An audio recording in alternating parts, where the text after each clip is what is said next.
Oh, we're underway on a football week on Birds 365. Yeah, they're actually going to play. Eagles going to get out there and hit somebody in another team's jersey. That's what we like to see. That's what we like to talk about here on Birds 365. Your buddy Jody Mack with my partner today, JK Jeff Kerr. We may or may not be hearing from John McMullen. That's to be determined. He's got to go through certain protocols to make sure he is comfortably ensconced in the Eagles press box all year long. So he might be able to hop on, he might not. We'll figure that out as we go. We do have two good guests that will join us over the course of the show. We'll give you details on that. Mr. Carr, are you ready for some football? I've been ready for some football for a while now. And again, Hard Knocks was on last night. I didn't watch it live, which I probably should have. I got entrenched in watching old Eagles games again for some reason. So Really? I'm definitely ready for some football. Ricky Waters era, Barrett Brooks, what old Eagles football were you watching on YouTube? So the game I ended up watching was McNabb's debut, 99, Eagles-Washington, and they came back and won in overtime. And McNabb was okay. Like, he wasn't great, but I just remember how loud the crowd was that game. And then I flipped to a game from 2000. It was actually a game I was at. The Eagles played the Titans, and Andy Reid decided to do one of his clock management gas in that game. Ooh. Yeah, they were up 13-12, and defense got a 3-and-out. They had the ball. And I remember this very specifically. Did two runs and a pass, and the pass was like a terrible pass to Torrance Small. And McNair just led Tennessee right back, and out Greco hit a 50-yard field goal as time expired. And my dad, I just remember him putting his hand over my shoulder and saying, "Oh, now you got to see heartbreaking Eagles loss."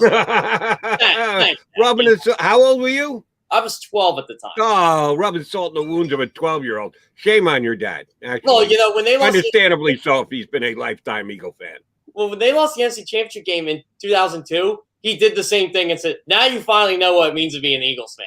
Championship game. That was no disgrace. That championship game. Well, maybe a little bit of a disgrace, but no. At least little did you know they were going to be going to several championship games in a row. Which had frustrating endings, but were damn good seasons just the same. Hey, 2021, you take an Eagles championship game appearance and loss. Eagles lose the championship game this year, 56-0 with Tampa. You going to say this is a bad Eagles season? No. I think of the playoffs, I'll say it's a good season. It's right. It's definitely the impact. Like the 2000 team, I really love because I thought they'd be okay, but I didn't think they were going to go 11-5 and kick the pants out of Tampa in the wild card game. And then I still say to this day they should have beat the Giants. I mean, the Giants didn't score an offensive touchdown that game. It was the Ron Dixon kickoff return to start the game, and McNabb threw the pass to Jason Sehorn that I don't even know if Sehorn actually caught it, and he took it back right before the half. But besides that, I mean, it was a blowout of the Giants, but it wasn't like they killed the Eagles. The Eagles only lost by 10. Eagles, that was the Donovan McNabb era, which Jeff is waxing poetic about. Well, we've got a new quarterback who actually kind of resembles Donovan McNabb because Donovan was a good-sized guy. He wasn't a skinny guy. He had girth. He had bulk to him, as does their quarterback now, Mr. Hurts, who is going to get the start tonight, even though the coach still hasn't 100% confirmed it. Did I say tonight? I meant tomorrow. He hasn't said that that's the case, but we all know it. At this point, he doesn't have to do it. And I thought it was interesting. In his media availability yesterday, Sirianni kind of left the door open to giving Hurts more than just a cursory look here.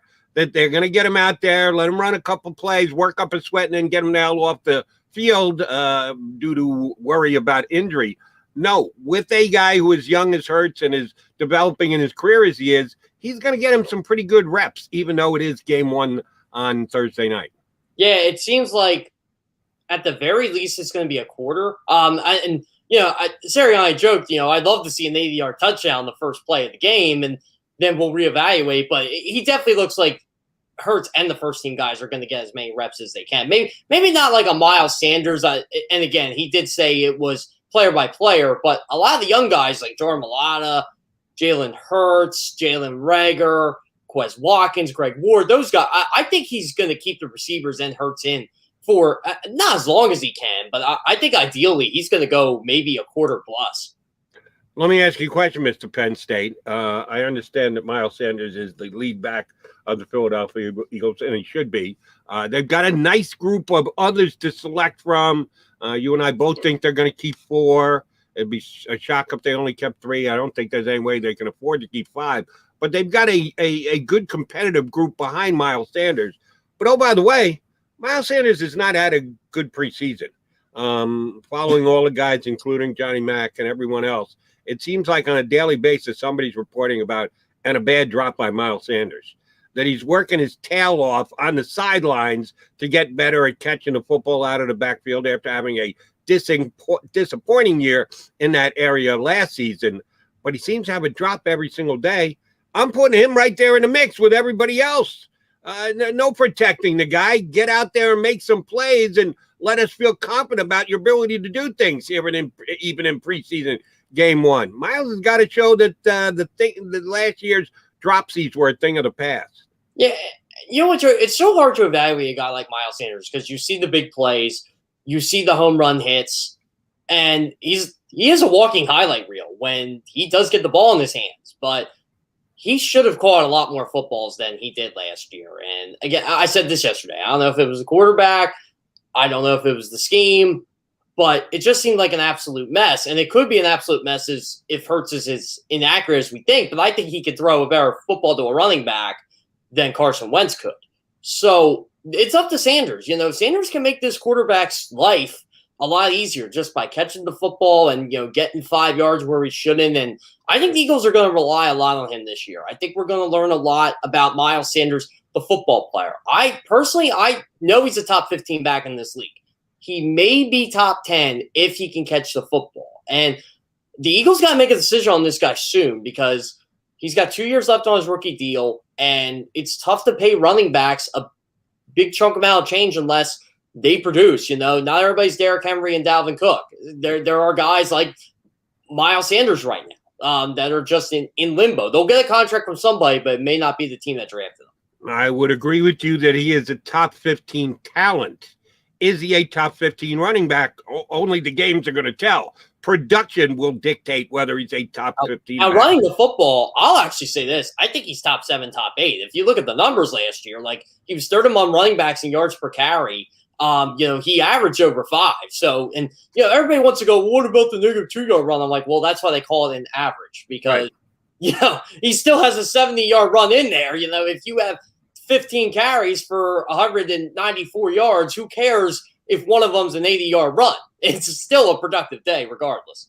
He had a good year running the football, but there is more to it than just running the football. You got to be able to pick up blocks when you're staying in. You got to be able to catch the ball when you're going out of the backfield. He's got to be able to do those things. It can't just all be about running. He's got to be an all-around back, and he's got some work to do in that way. I'm with you. I think if you're saying, Jody, is he going to improve his standing in the league running backs or regress? I would lean more toward improve and be better than he was last year.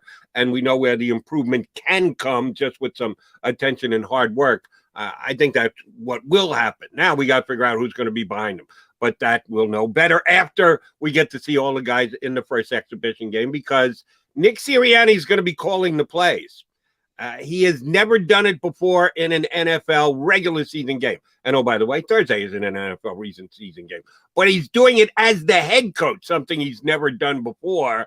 And again, he likes to drop little tidbits. He can't answer questions directly when he has these media availabilities. But he did make it sound like he's going to do whatever it takes for the Eagles to win football games this year, which we immediately are going to take and compare to run-pass ratio.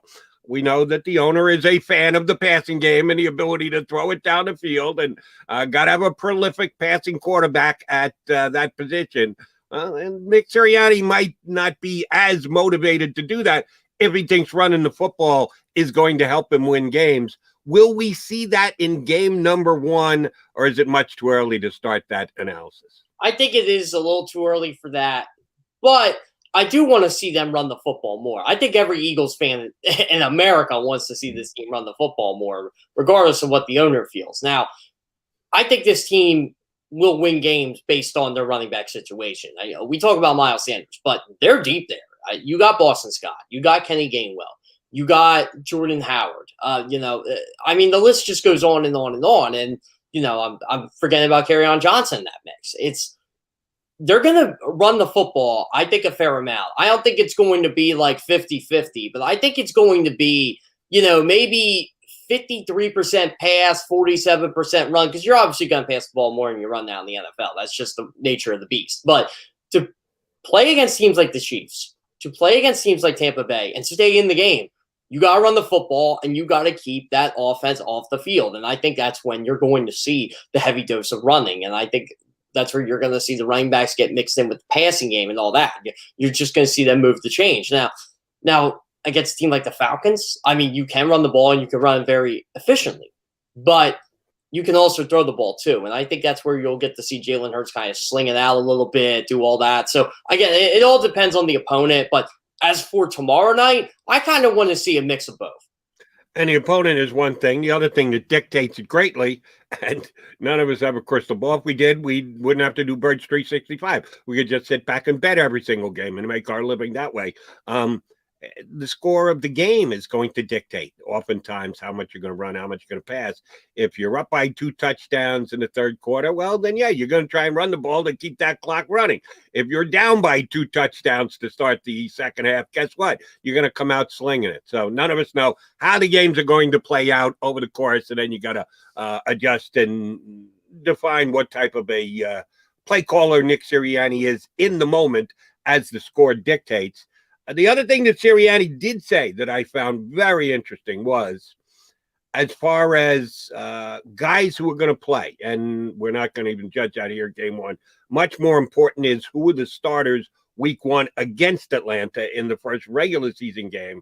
Nick Sirianni said yesterday, I'm going to play the guys who give us the best chance to win. I am graded, I am rated, I am judged by wins and losses. So I am going to do what I have to do to get the Philadelphia Eagles as many wins as possible here on Birds 365 and every other media outlet worth its salt here in Philadelphia. We're always trying to gauge how much is the front office dictating terms on the field for the Philadelphia Eagles, a.k.a. Howie Roseman and Jeff Lurie, even more so Roseman because he's the guy who pulls the trigger on all the draft picks. Will that come into play with the judgment of who should be on the field, who should be playing for the Eagles? Well, Nick Sirianni, as a rookie head coach, never coached a game in his lifetime as a head coach, and still won't even after Thursday night. You got to get to the regular season. Made it sound like, no, I want to win games. That winning games is the most important thing. Justifying draft spots is not something that Nick Sirianni is going to put at the top of his priority list when deciding who's going to play. I'm glad for that. I like that. That's what I want to hear. Even out of my wet behind the ears rookie, never coached a game in his life, head coach, that's exactly the way I think a head coach should do his job. Will this put him at loggerheads with the general manager who hired him? I think it will at some point because, Howie Roseman likes to pretend he's a football coach. He's the general manager. He's the equipment manager. He's, the do-it-all-for-you Dolly. Howie Roseman loves to run the show. And unfortunately, Nick Sirianni knows a lot about football. It's a good thing for Eagles fans, but for Howie Roseman it isn't. So I think it is going to clash at some point. I think it's going to be, well, I drafted this guy high, and I got to prove this guy's not a bust. Well, and I'm looking at you, Jalen Reagor. So if Nick Sirianni thinks Wes Watkins is outplaying, the 6th-round pick that year is outplaying the 1st-round pick, and if he can win games, Wes Watkins is going to play. I hate to say it. Your boy, Greg Ward. Greg Ward catches the football. Jalen Reagor doesn't. Jalen Reagor's out the slot. It's just the nature of the beast. And you have to earn your time. And especially when you have a first-year head coach. We've seen this throughout Eagles history. Andy Reid cut George Hageman. George Hageman was a Pro Bowler. And eventually, and he cut him. He just said no. Made him push the sled, embarrassed him, that was it. And Nick Sirianni can put his stamp on this team by saying, I'm playing the best players. I'm playing the guys that can help me win football games, whether Howie Roseman agrees or disagrees or not. And I don't think J.J. Arcega-Whiteside will come into play, but Jalen Reagor might.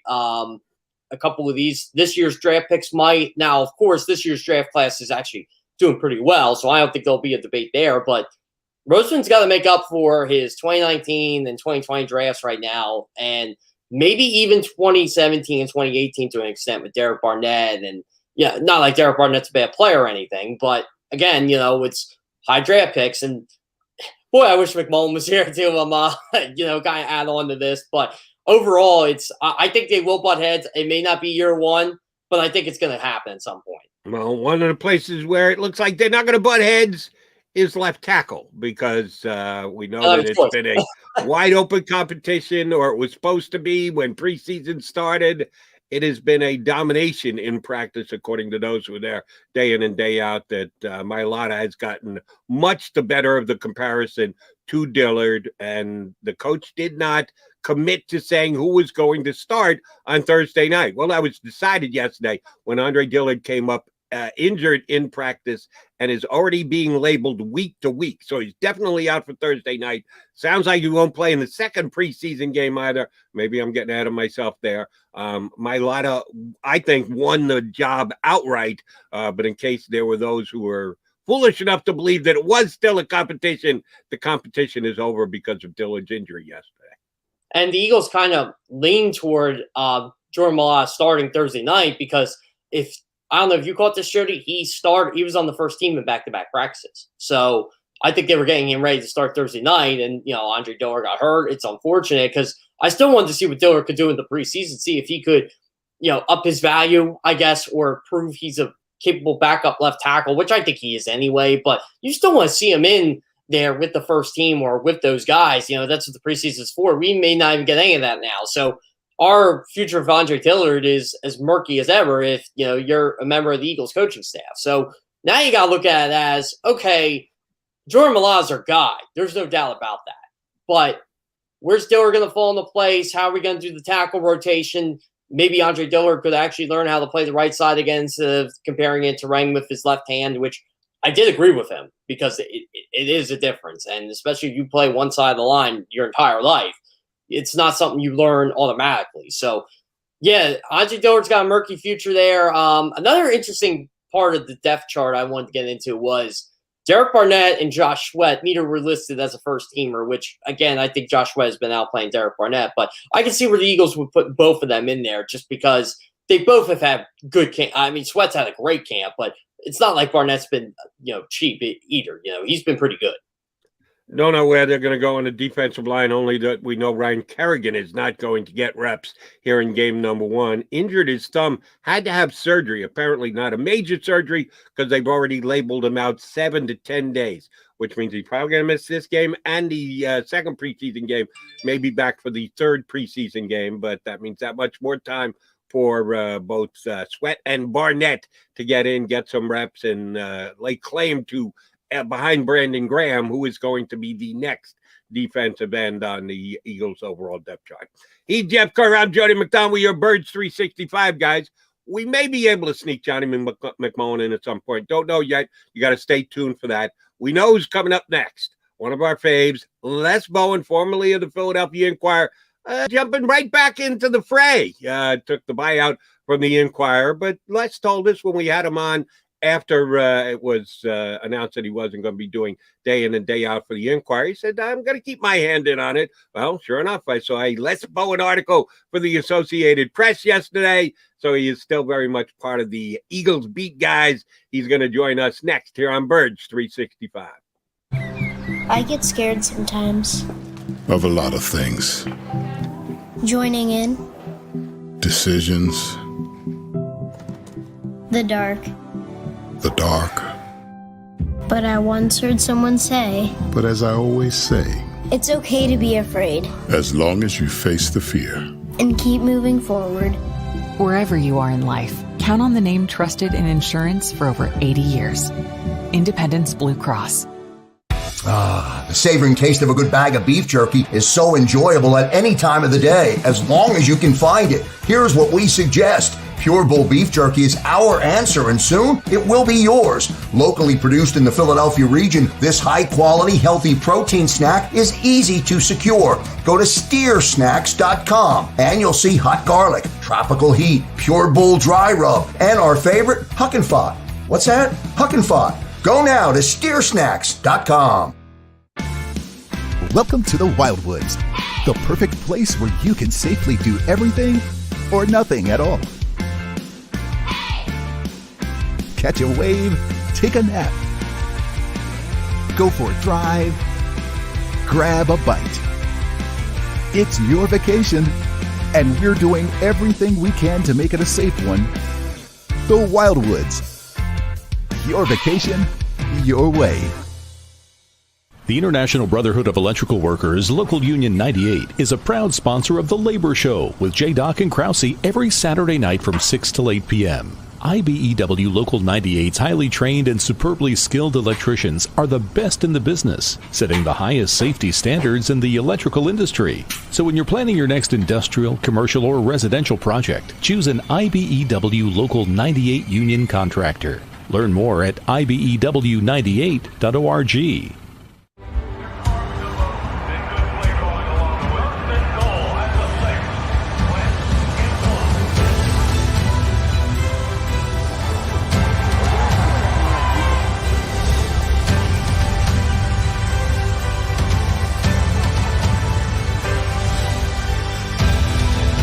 Field of life, First Trust Bank is there for you. Champions on three. 1, 2, 3. Because Philadelphia dreams deserve a Philadelphia bank. This is a key. It's a family tree. It's a pair of wings. It's a secret handshake. And a ticket to anywhere in the world. It's more than a uniform. It's the door to a world most people only dream of. There's Strong, and then there's Army Strong. Try it on at GoArmy.com.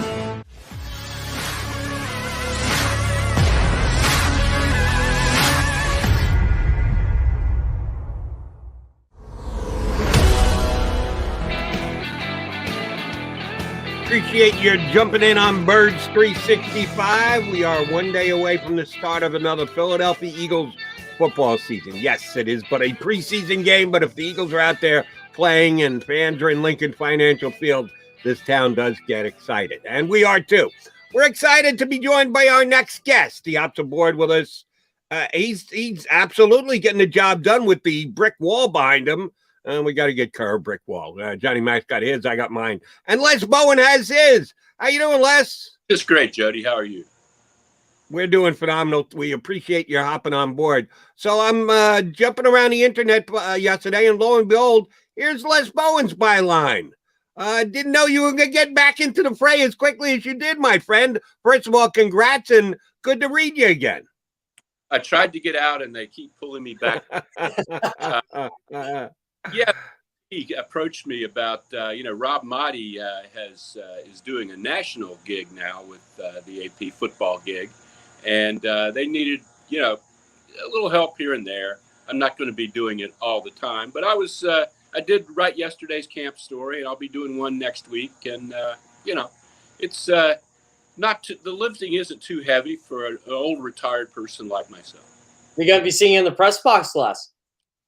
That's unclear. That's been mentioned, but we haven't really. We're kind of taking it week to week here, I think.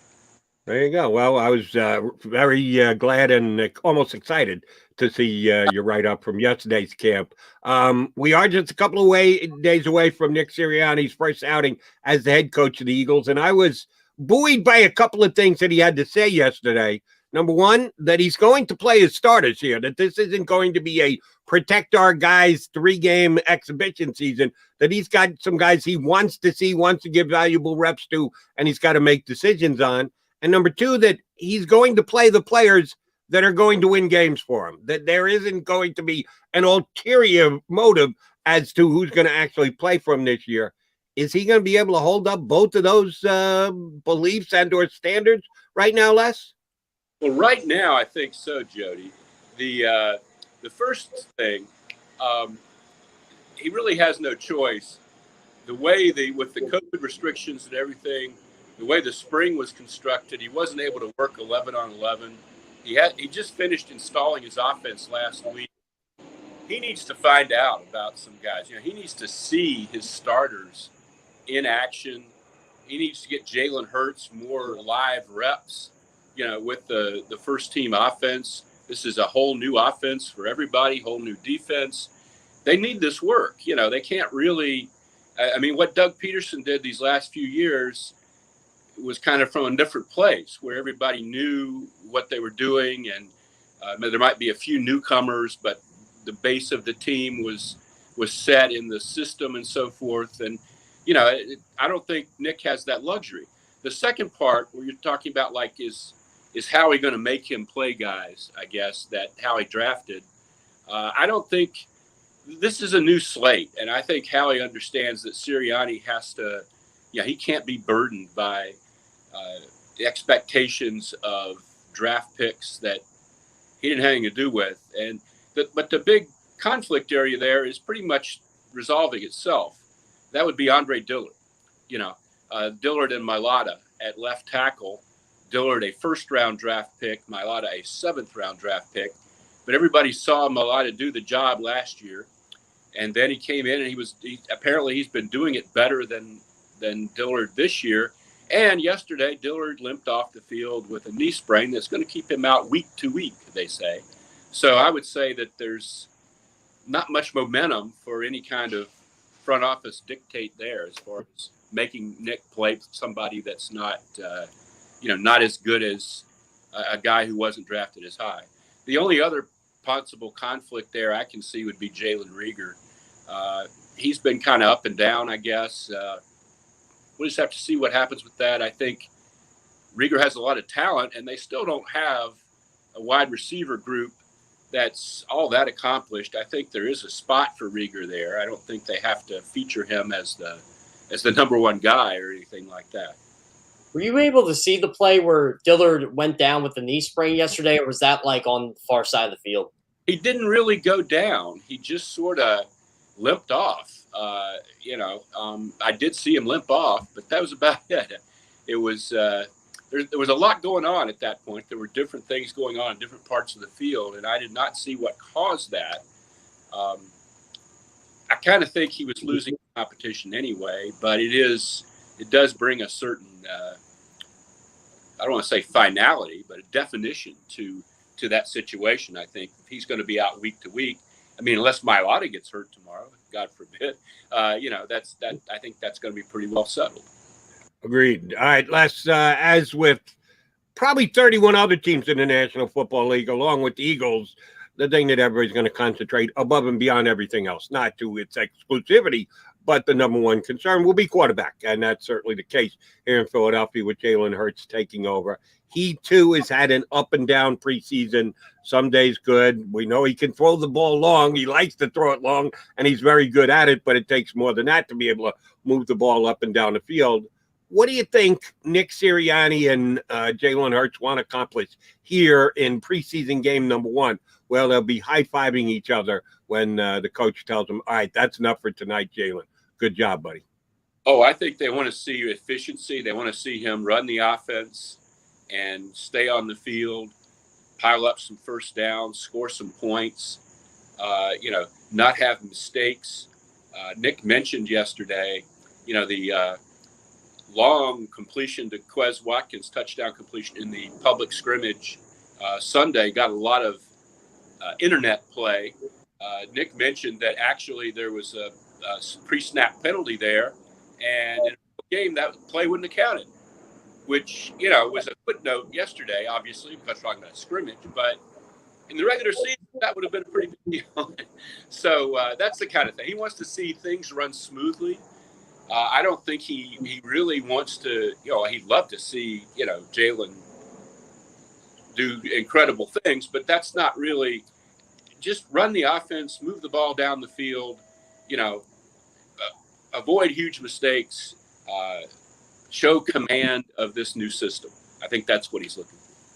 One of the things I've noticed around the NFL, this is one of the benefits of covering the league. I got to listen to Bruce Arians this week, Bill Belichick, and I thought for sure they would be two coaches that would kind of use that third preseason game as the fourth preseason game, and it doesn't look like they're going to do that at all. It looks like Sean McVay is going to be the only coach that decides not to play starters. The Eagles are kind of leading lean toward that too. Like the third preseason game might actually still be the dress rehearsal. Did Nick Sirianni give you guys any indication that was the case yesterday? He didn't talk about anything beyond tomorrow, but it is going to be very interesting. I think, like I said, the spring still wasn't normal.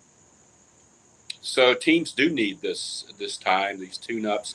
I don't know. The third game, since there are only 3, I can see doing it that way. But I also think, like most teams, like the Eagles, have these scrimmages coming up with other teams, practices, joint practices.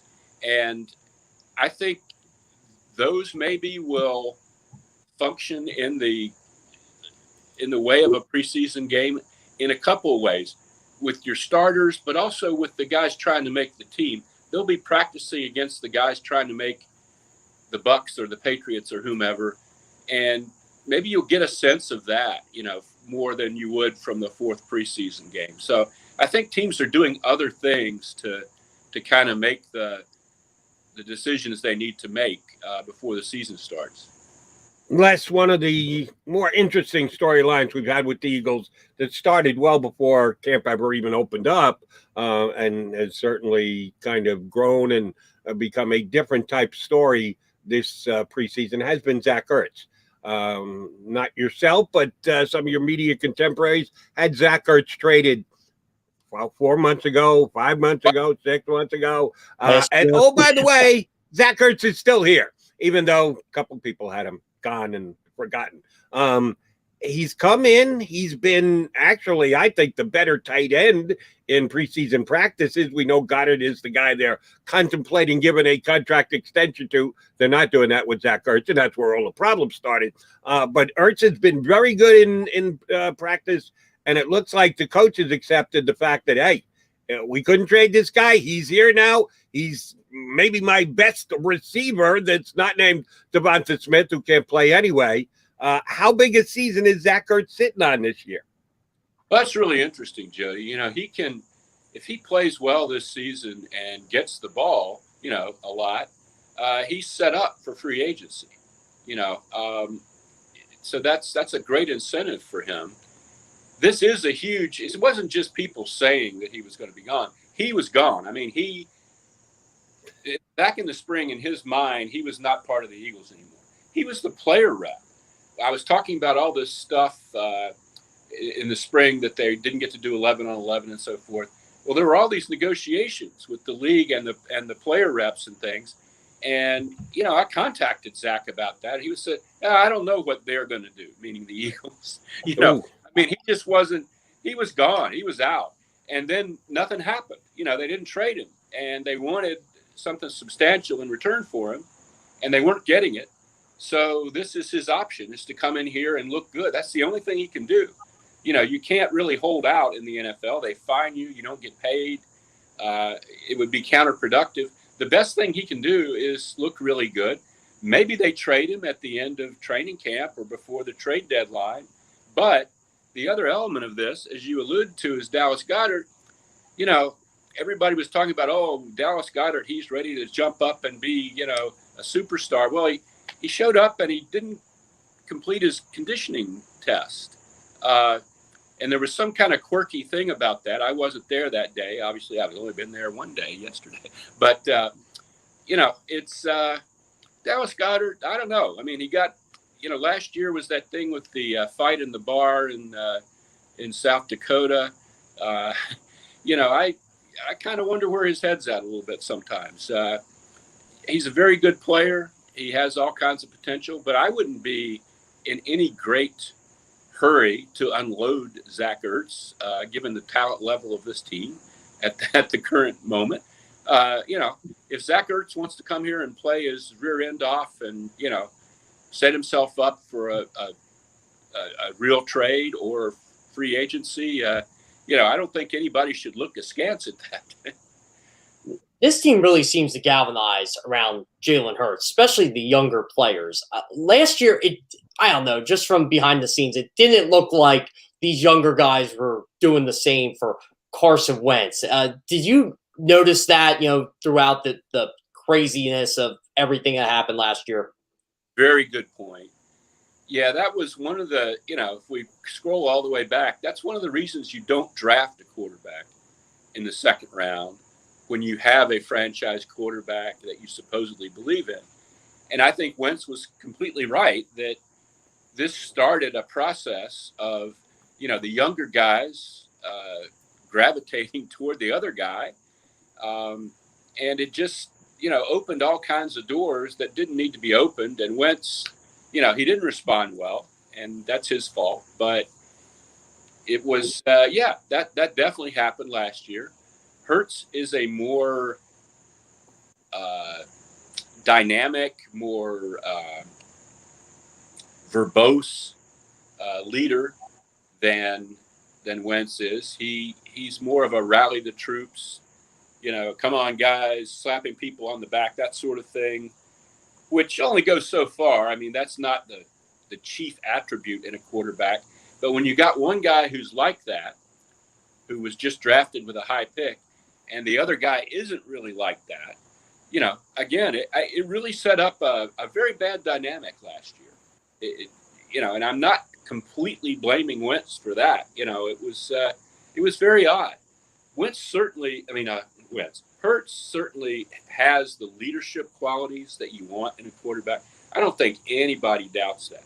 The question is, can he put the points on the board and avoid the mistakes and make the reads and get the ball where it needs to go and on a consistent basis? If he can do that, then everything's great. But, he's an interesting guy, and I think this is going to be a fascinating season for them, seeing exactly what he is. And I hope they get a clear view of that.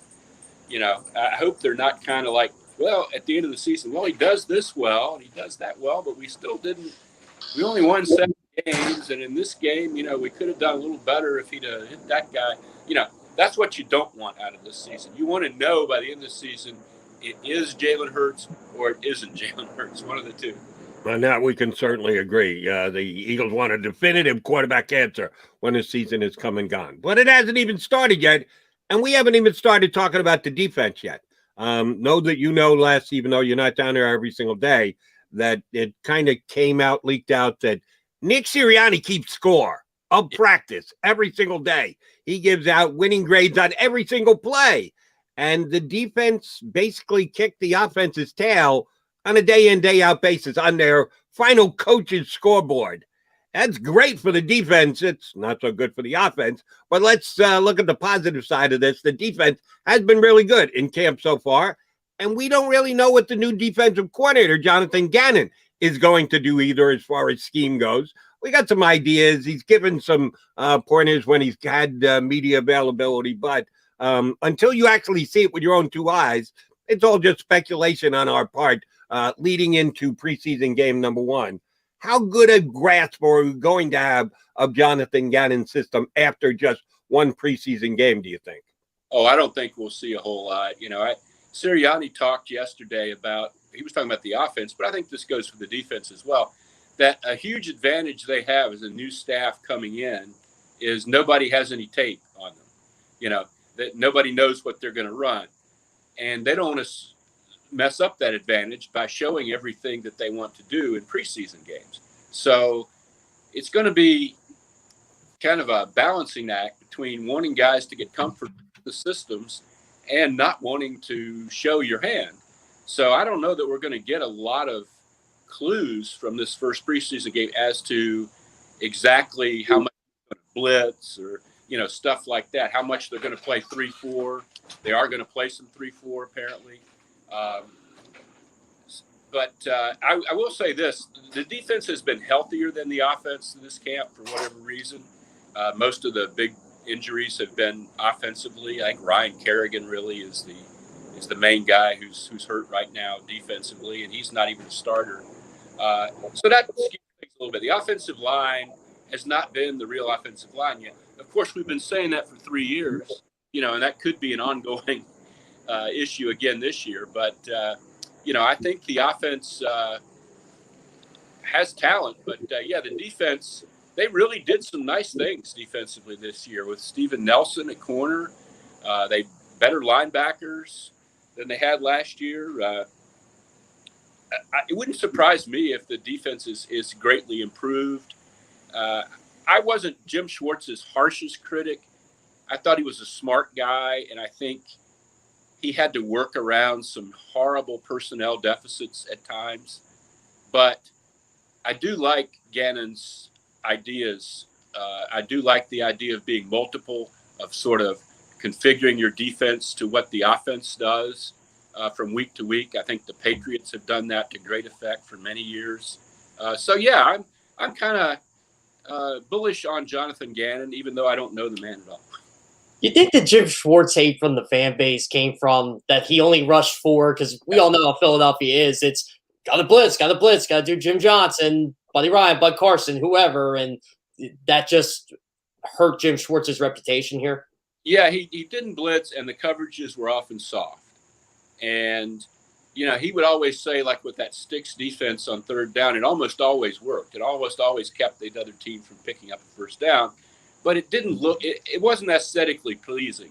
You want to see your team get after the other team. You know, you don't want to say, okay, it was 3rd and 15, and we only gave up 13 yards. Yay!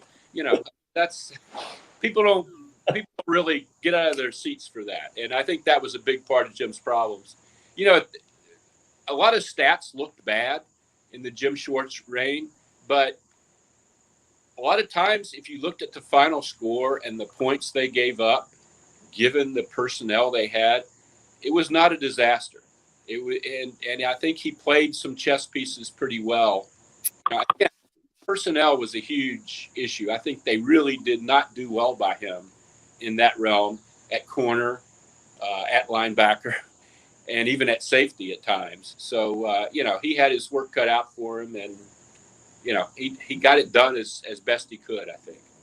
Lots of guy like yourself who's been covering the league as long as you have certainly know and understand that one of those chicken and the egg theories in the National Football League is, do defensive lines make defensive backfields, or do defensive backfields make defensive lines? Which is it? Well, of course, it's a little of both. Last year, the Eagles did get a bunch of sacks, even though they only sent 3. But they might have been able to get more if they had better coverage corners. Coming into the offseason, that was a major concern. You had Darius Slay, who was paid to be a shutdown corner and was a good corner. Maybe even you get the very good corner. Not a shutdown corner last year, year number 1 in Philadelphia. And Avonte Maddox outside, really, as your second corner? People were petrified the Eagles' defensive secondary, specifically a corner. Well, here in the first 2 weeks of practice, it looks like it actually might be a bit of a strength. They get Steven Nelson. He comes in and looks like a legit starting cornerback in the league. And their draft pick, Zach McPherson, has opened eyes with his ability to play defense and pass defend here in the preseason. Could that actually be considered a strength for the Eagles this year, their cornerback play?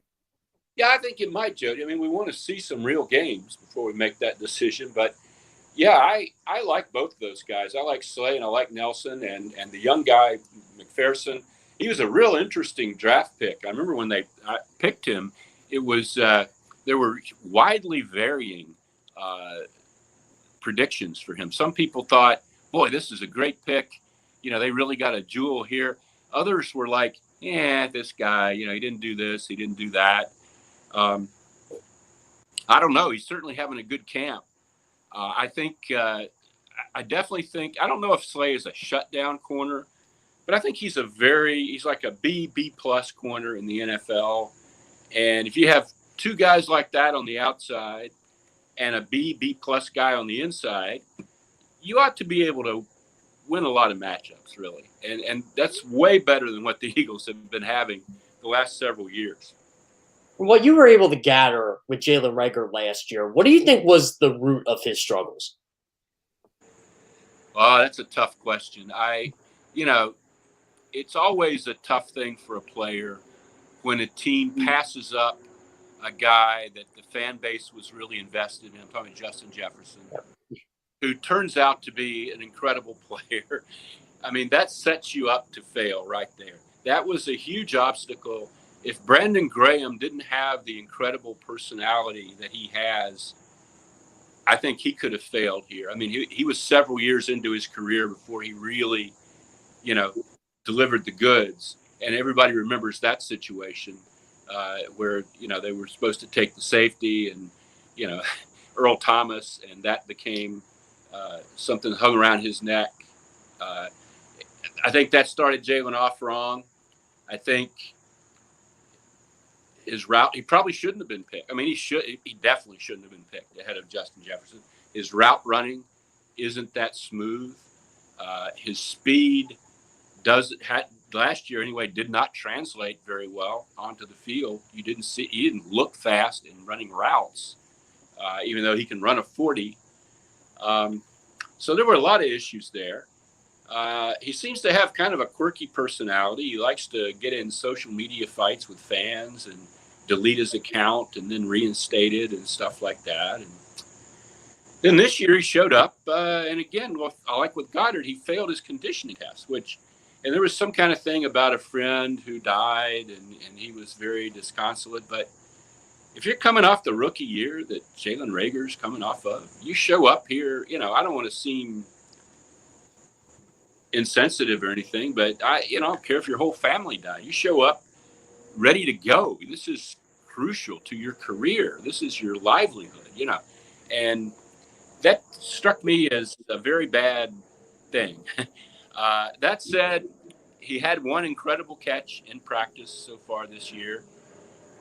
He has talent, but we'll just see. They're going to play him more in the slot, which might be a good thing for him. Even though, when I pointed this out yesterday on Twitter, fans were very quick to point out that the reason that Howie Roseman preferred Reagor over Jefferson was that he thought Jefferson was just a slot guy. But at this point, you make Reagor work wherever he can work. You put him in whatever peg is best for him, and go with it. But I still have my doubts about Jalen Reagor being a really effective receiver, first-round receiver that deserves to go when he went in the draft. I don't know. I wish him well, but I have questions. Let me jump back over to the defensive side of the ball, because, again, we're going to find out some things about Jonathan Gannon tonight. His whole bio is not going to be revealed, but we'll get a little peek, which will be nice. If he's following in the footsteps of one of his mentors, Mike Zimmer, the Vikings head coach, Zimmer's defenses usually include at least one playmaking linebacker. The Eagles haven't had a playmaking linebacker in a while. Yeah. With the guys that they have on the roster right now, I'm not even sure who the playmaking linebacker is. Is it going to be a necessity on this defense? Will this defense lend itself to it, or will this defense turn into another Eagle defense where the linebackers can be A, B, and C? Doesn't really matter because they're not going to be called upon to make big plays. Boy, that's a real good question, Jody. I haven't seen enough of them in camp to really judge that. The guy I liked from last year, Alex Singleton, was out until just recently after a positive COVID test. They did add linebacking. They do have some young guys from last year, like TJ Edwards and Sean Bradley, who, have talent, but is anybody really going to be that level like an Anthony Barr? No, they don't have a guy like that. I mean, you have to draft those players really high, and they have not done that. But I do think they've been running guys out there the last few years who just weren't NFL starting players like Nathan Jerry. And I do think that is, and we'll see if linebacking is any kind of strength or not. I just think it will be less of a weakness, I believe. Jody and I were talking about Miles Sanders earlier in the show, and I'm on the record. I think he's a good running back. I definitely think he's top 15, but what does Miles really need to do to become great? Because we already know the home runs he provides for this team. Yeah. Well, one thing is he needs to stay healthy. We used to talk when Deuce Staley was the Eagles running backs coach. We used to talk to Deuce about whether Miles Sanders could be a really elite, every down back and a featured back. And Deuce would say, oh, yeah, absolutely, he can be that. And then Sanders would go out and get hurt. You know, I mean, he hasn't ever really done that. He hasn't carried that kind of load without breaking down. The other thing is he regressed last year as a pass catcher. He was really not good at all. I mean, he dropped a lot of passes. That's a big part of any NFL offense these days. It used to just be the Eagles back in the Andy Reid days. And, you know, when he threw to the backs a lot, everybody throws to the backs now. And if you can't catch, you know, that's a huge problem. And I think Sanders has struggled a little bit with the ball in this camp from what I've heard from other people. So I think he needs to be consistent with his routes and with his catching. I think he needs to stay healthy and, you know, just be consistent. Be the guy that you're not going to rip off an 82-yard touchdown run every game, but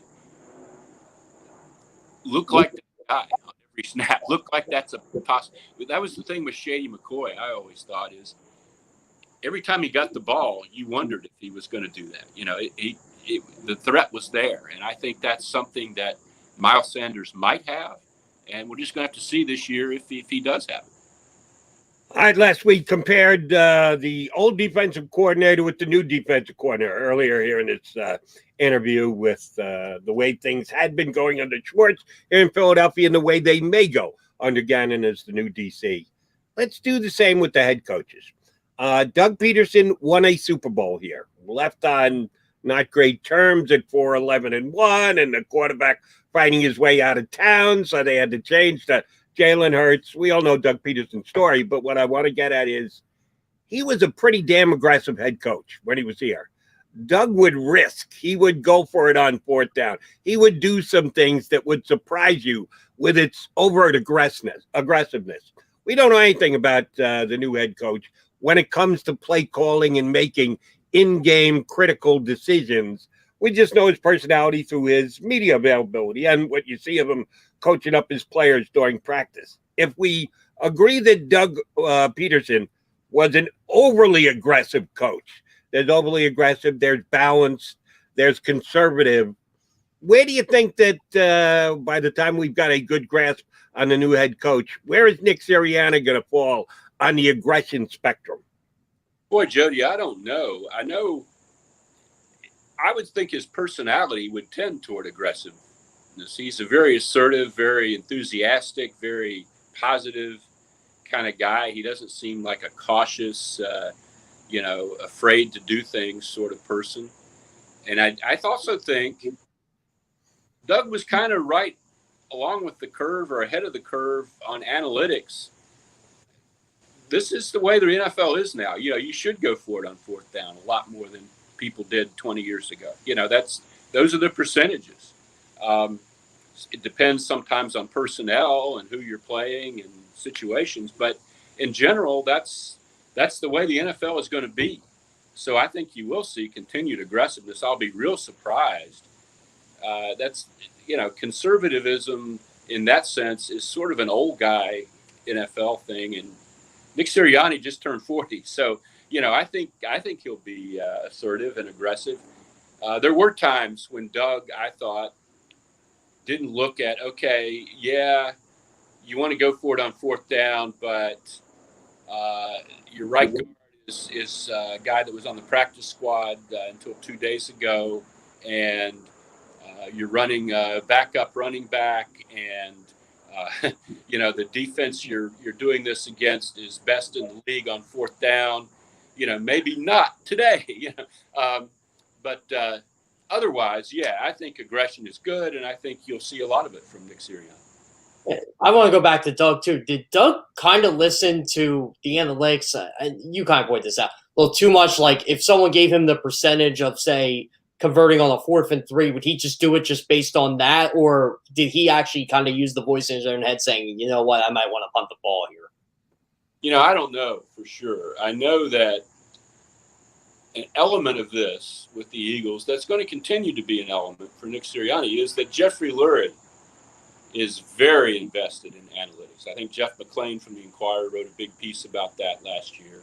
This is a directive that comes from the very highest place in the organization.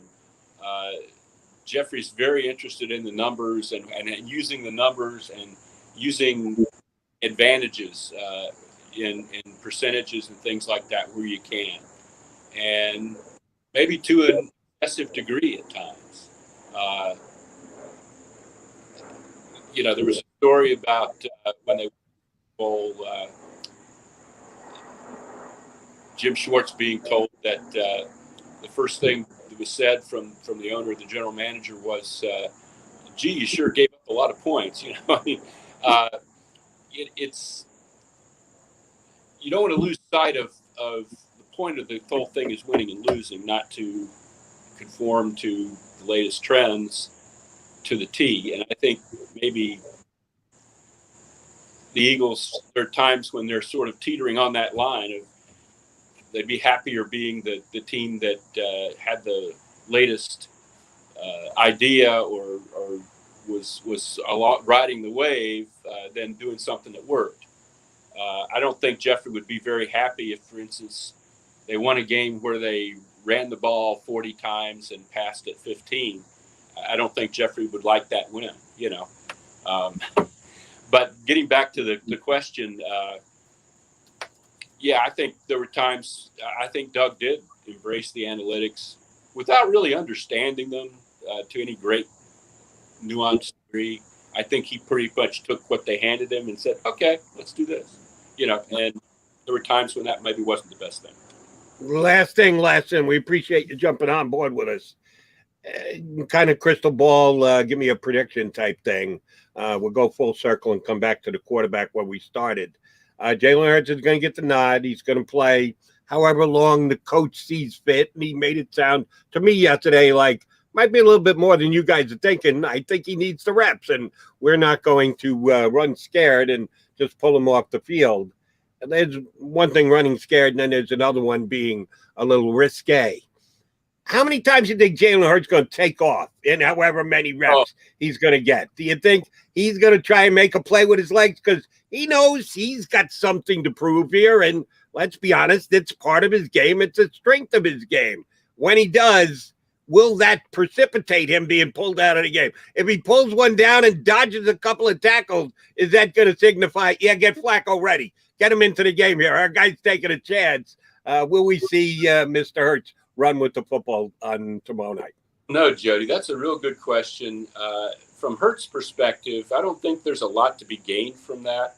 I don't think he's going to impress Nick Sirianni by, the supposition there is we're not talking about a play where he's supposed to run it. Right. A play that's broken down, unless somebody just totally missed a block and he's being chased around by a defensive end. I don't think anybody wants to see him pull the ball down and run it in the first exhibition game. That's a signal that the offense isn't. I don't know. I don't know what would happen in that regard. I don't think they're that worried about Hurts getting hurt. I mean, he's pretty healthy. He's been a very good-sized guy. He hasn't had the kind of injury history that certainly Carson Wentz has taken with him to Indianapolis now with his foot thing. I have no idea what the response would be, but I'm pretty sure that's not what Hurts wants to do tomorrow night.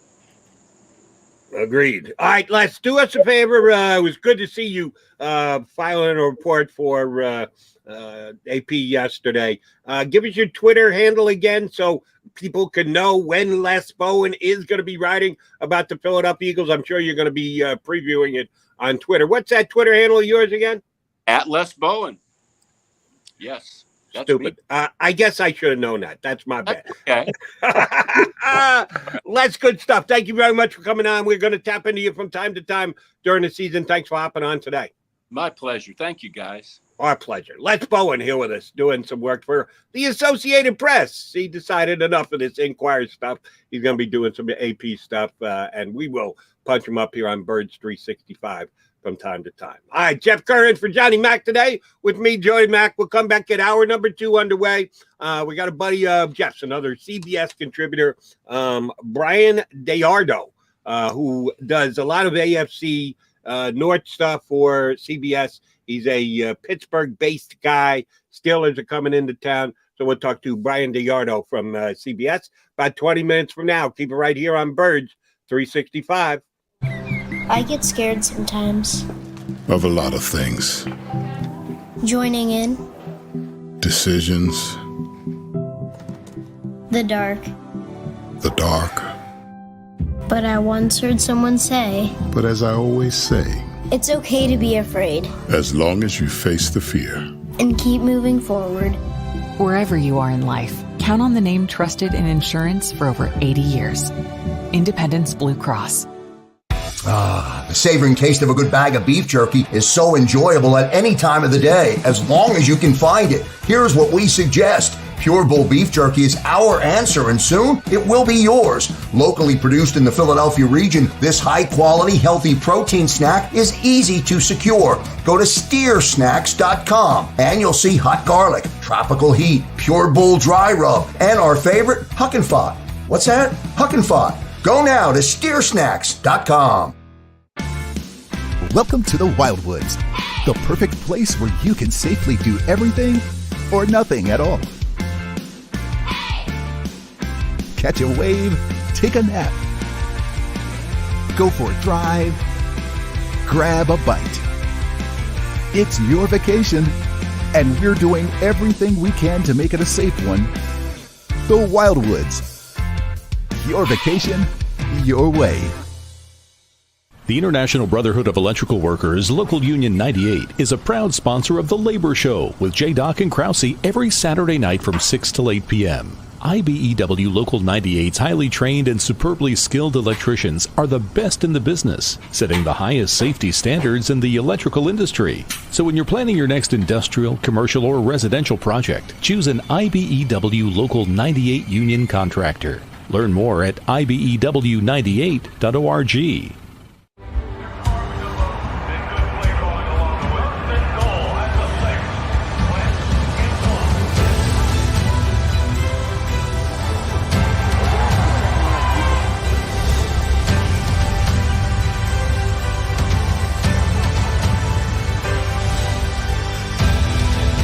Field of life, First Trust Bank is there for you. Champions on three. 1, 2, 3. Because Philadelphia dreams deserve a Philadelphia bank. This is a key. It's a family tree. It's a pair of wings. It's a secret handshake. And a ticket to anywhere in the world. It's more than a uniform. It's the door to a world most people only dream of. There's Strong, and then there's Army Strong. Try it on at GoArmy.com.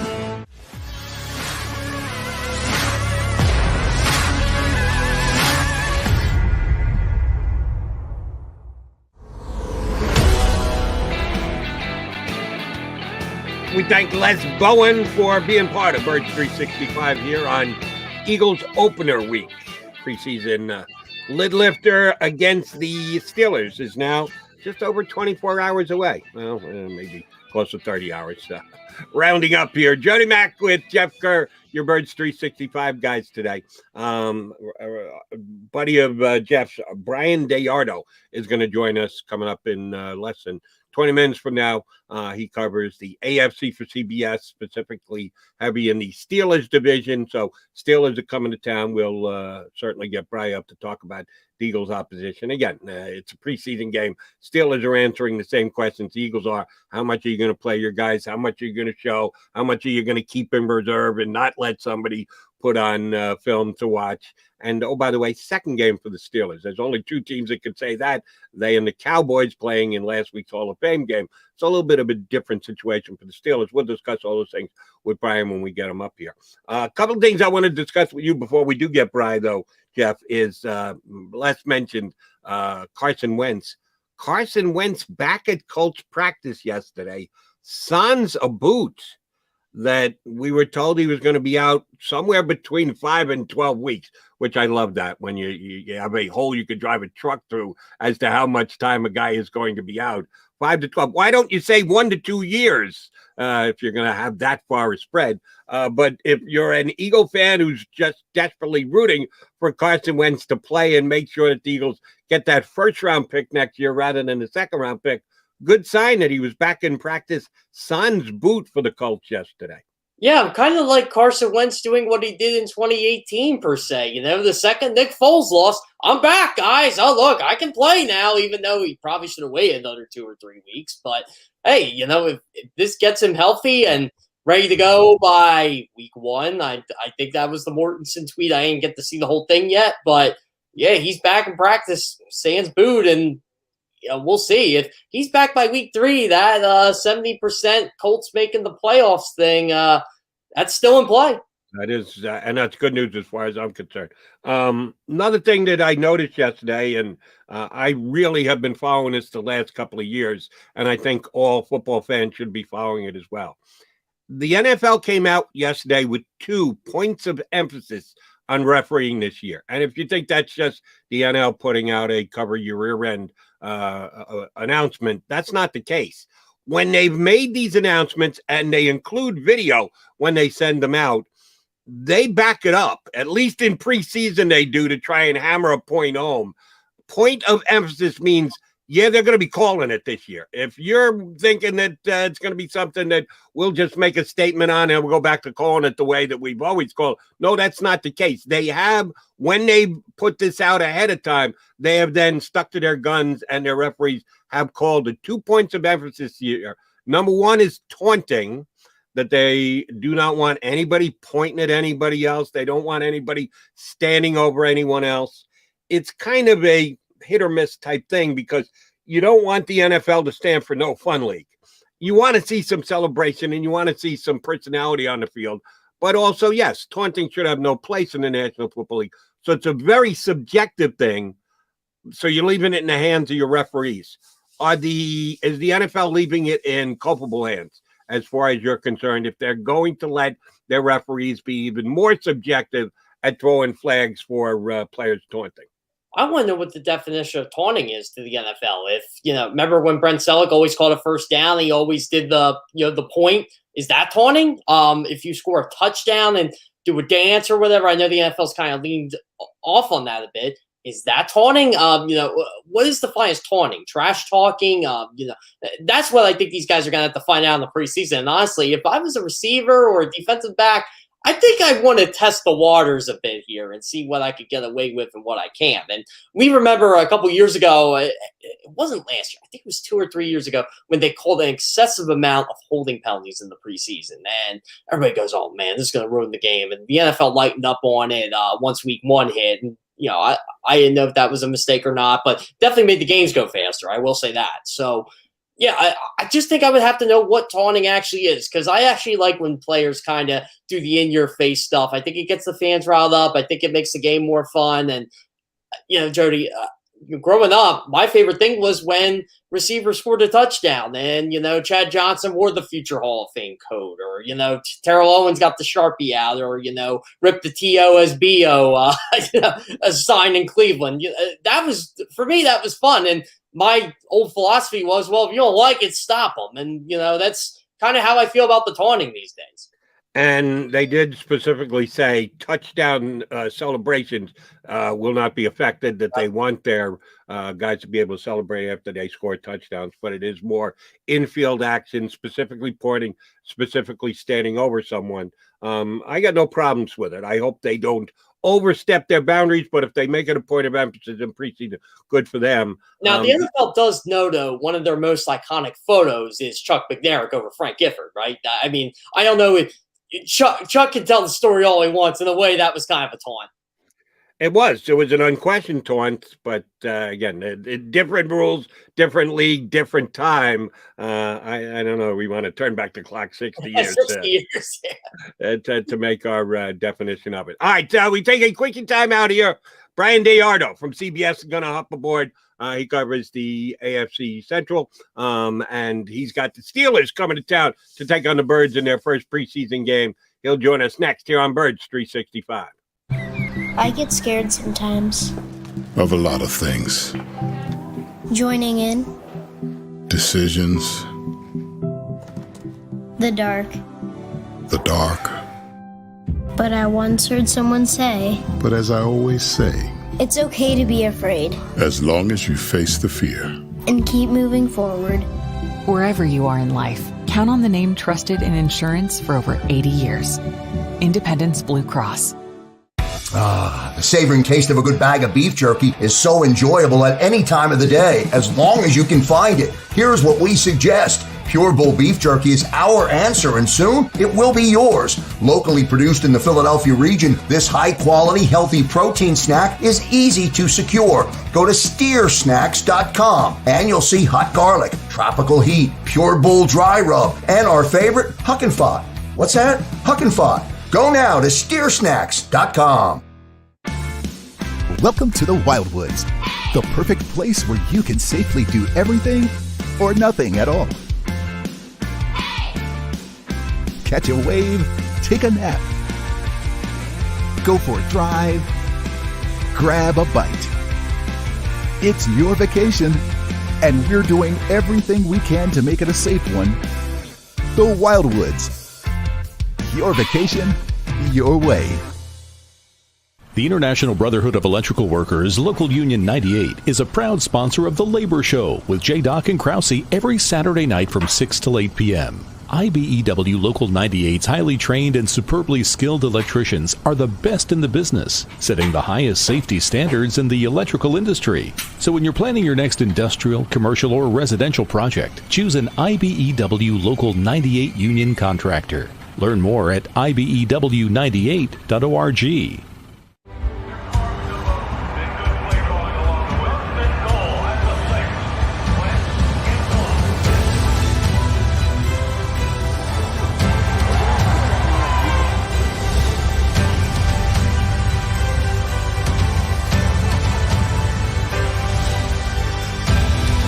On the field of life, First Trust Bank is there for you. Champions on three. 1, 2, 3. Because Philadelphia dreams deserve a Philadelphia bank. This is a key. It's a family tree. It's a pair of wings. It's a secret handshake. And a ticket to anywhere in the world. It's more than a uniform. It's the door to a world most people only dream of. There's Strong, and then there's Army Strong. Try it on at GoArmy.com.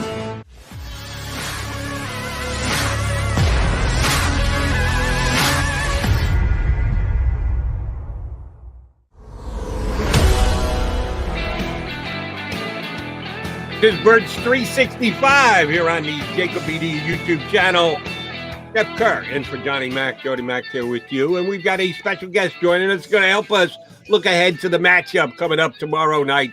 That would be Eagles-Steelers. He covers the Steelers and their entire division for CBS. And he covered the inductions this past weekend in Canton. So we're going to talk a bunch of things with Bryan Deardo, who joins us here on Birds 365. Bryan, how are you, bud? I'm doing great, guys. Thanks for having me on. How you doing this morning? We're doing good, Bryan. I'm glad I didn't wear my Super Bowl hat today because it would have been a nice color coordination, nice match, but that's a little too much, I guess. Now, which hat is that, Bryan? I gotta take note there. Oh, that's one of our free swag CBS Sports hats that we got this year since our network covered the Super Bowl. Very nice if you don't want to wear a biased hat, especially if I'm going to be joining a visiting podcast. So this is always a safe way to go whenever you're covering an NFL team getting on a show. Generic Super Bowl hat. I like it. All right. No, we're going to pick your brain a little bit about the Steelers, who already had their first preseason game. They got to play in the Hall of Fame game. And yes, they are 1-0. Not that the wins and the loss mean anything in preseason, but I did watch with a tight eye the first half of that game. I've already admitted this here on Birds 365. I fell asleep in the second half. I'm sorry. Guys were playing whose names I didn't even know. I said, why am I watching this? And I kind of nodded out. But the Steelers did get one game under their belt. Were they happy with the results afterwards? They were happy with the result. They haven't been happy with what's transpired in practice since. They've had some sloppy practices. They've had continuous injuries with the offensive line, some other positions. In the preseason game, going back to that real quick, they wanted to see a couple of things, how that starting offensive line will look. I'm using that with quotes because they don't have their entire nucleus back on the line. They wanted to see how the quarterbacks look behind Ben, and they wanted to see how Najee Harris looked. And defensively, it was about the punting battle between Jordan Berry and Harvin Presley, who they drafted late in the 7th round. And they also wanted to see how the cornerbacks look now that they lost their starting nickelback from the last couple of years. They checked just about all of the boxes. I don't think Mason Rudolph looked fantastic. He missed some easy throws. He did not direct any scoring drives. And Dwayne Haskins basically just played check off the entire night. So I don't think he did anything really to bolster his case to be the number 2 quarterback. Najee Harris looked good. Mike Tomlin said before the game, we just want to see positive gains. We just want to see if he can find the hole, get positive yards. He didn't have a run better than 6 yards, but he only had one negative run. That was really the fault of the offensive line. They give up a lot of passing yards. So if you're an Eagle fan and you're interested to see how your quarterbacks look, especially in the slot, getting some quick completions out, the Steelers are your team. They allowed a lot of passes, as you watched the game. But they did get a lot of pressure on the quarterback. Alex Highsmith, who's going to be replacing Bud Dupree, looked fantastic. And they got some turnovers against Dallas. They forced some in the secondary. But they did give up a lot of passing yards. So I do think if you're an Eagles fan looking into tomorrow night's game, you should get a lot of passing yards. But scoring could be a challenge as the Steelers only allowed 3 points. Are we going to be seeing Big Ben tomorrow night, or is he still on the fence? He's done. He won't play tomorrow night. Tomlin said yesterday to expect pretty much the same thing that you saw on Thursday, where Mason Rudolph came in, played most of the first half. Then you saw Dwayne Haskins finish the half, then start the second half, and then you saw Joshua Dobbs, who actually played the best of Pittsburgh's quarterbacks and has had a really good training camp.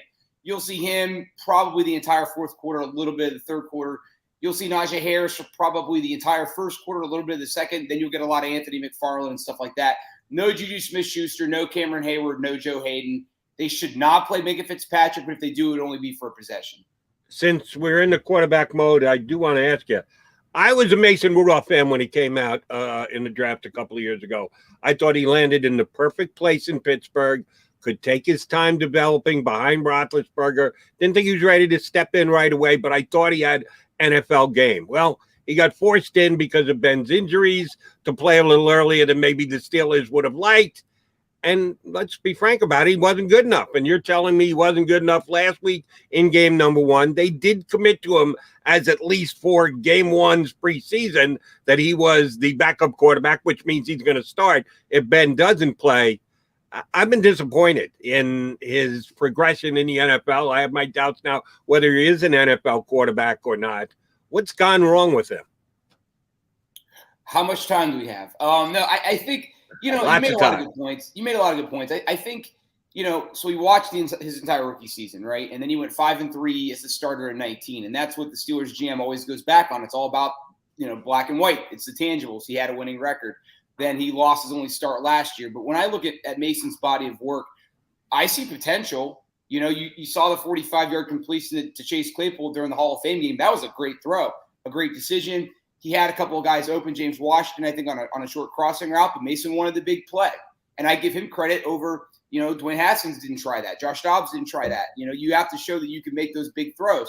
Against the Browns last year in his only start, he really did a great job with his deep precision passing. You could argue that was the best deep ball passing game by any Steeler quarterback last season. But he has those brain farts, for lack of a better phrase, that does set him back. He hesitates still quite a bit. Doesn't always make the best decisions. and is hesitant, which I didn't think I would see that from Mason coming from Oklahoma State, where he threw the ball so much. I thought that he would be much more decisive with his decision-making. I do think a lot of this is reps. I think a lot of this is getting a chance to play through an entire season. And I'll be honest, this might get some criticism for Browns fans. I would argue he would be doing what Baker Mayfield's doing retrospectively if he had the amount of reps that Baker's had. I think if you guys go back a little bit, a lot of Steeler writers that have been covering the team for a long time would say his ceiling is Neil O'Donnell. His ceiling's a guy that can get you to a Super Bowl if the rest of your team is really strong, but he's not going to carry you to a championship. So I still like his potential. I think a lot of the tangible stuff is there, and he is a good leader. I don't know if he gets enough credit for that, but yeah, for whatever reason, he's inconsistent, and unfortunately, that might not be fixed till he gets more reps. James Washington only got a couple targets Thursday night, and of course, I want to be traded. And the Eagles, they kind of need a little bit of help at receiver. Basically, they need a veteran. I think James Washington would be a decent fit for them. I'm not sure if he's exactly what they need. Can you provide a little bit of a scouting report for us? James Washington is streaky. He's very streaky. He had a really rough rookie season. He dropped the pass against Denver where he launched out for the ball when he didn't even have to jump. And that was the play that Ben Roethlisberger heavily criticized, which is one of the reasons why Ben does no longer do his weekly show, because he criticized teammates and got crap for it. But, James actually did really well in 19. He had he had 735 yards. And that was without Ben Roethlisberger. He's pretty much a deep threat. And he can make yards after the catch. I wouldn't say he's an explosive guy, but he's hard to tackle in the open field. His hands could be better. He had a drop in the Hall of Fame game.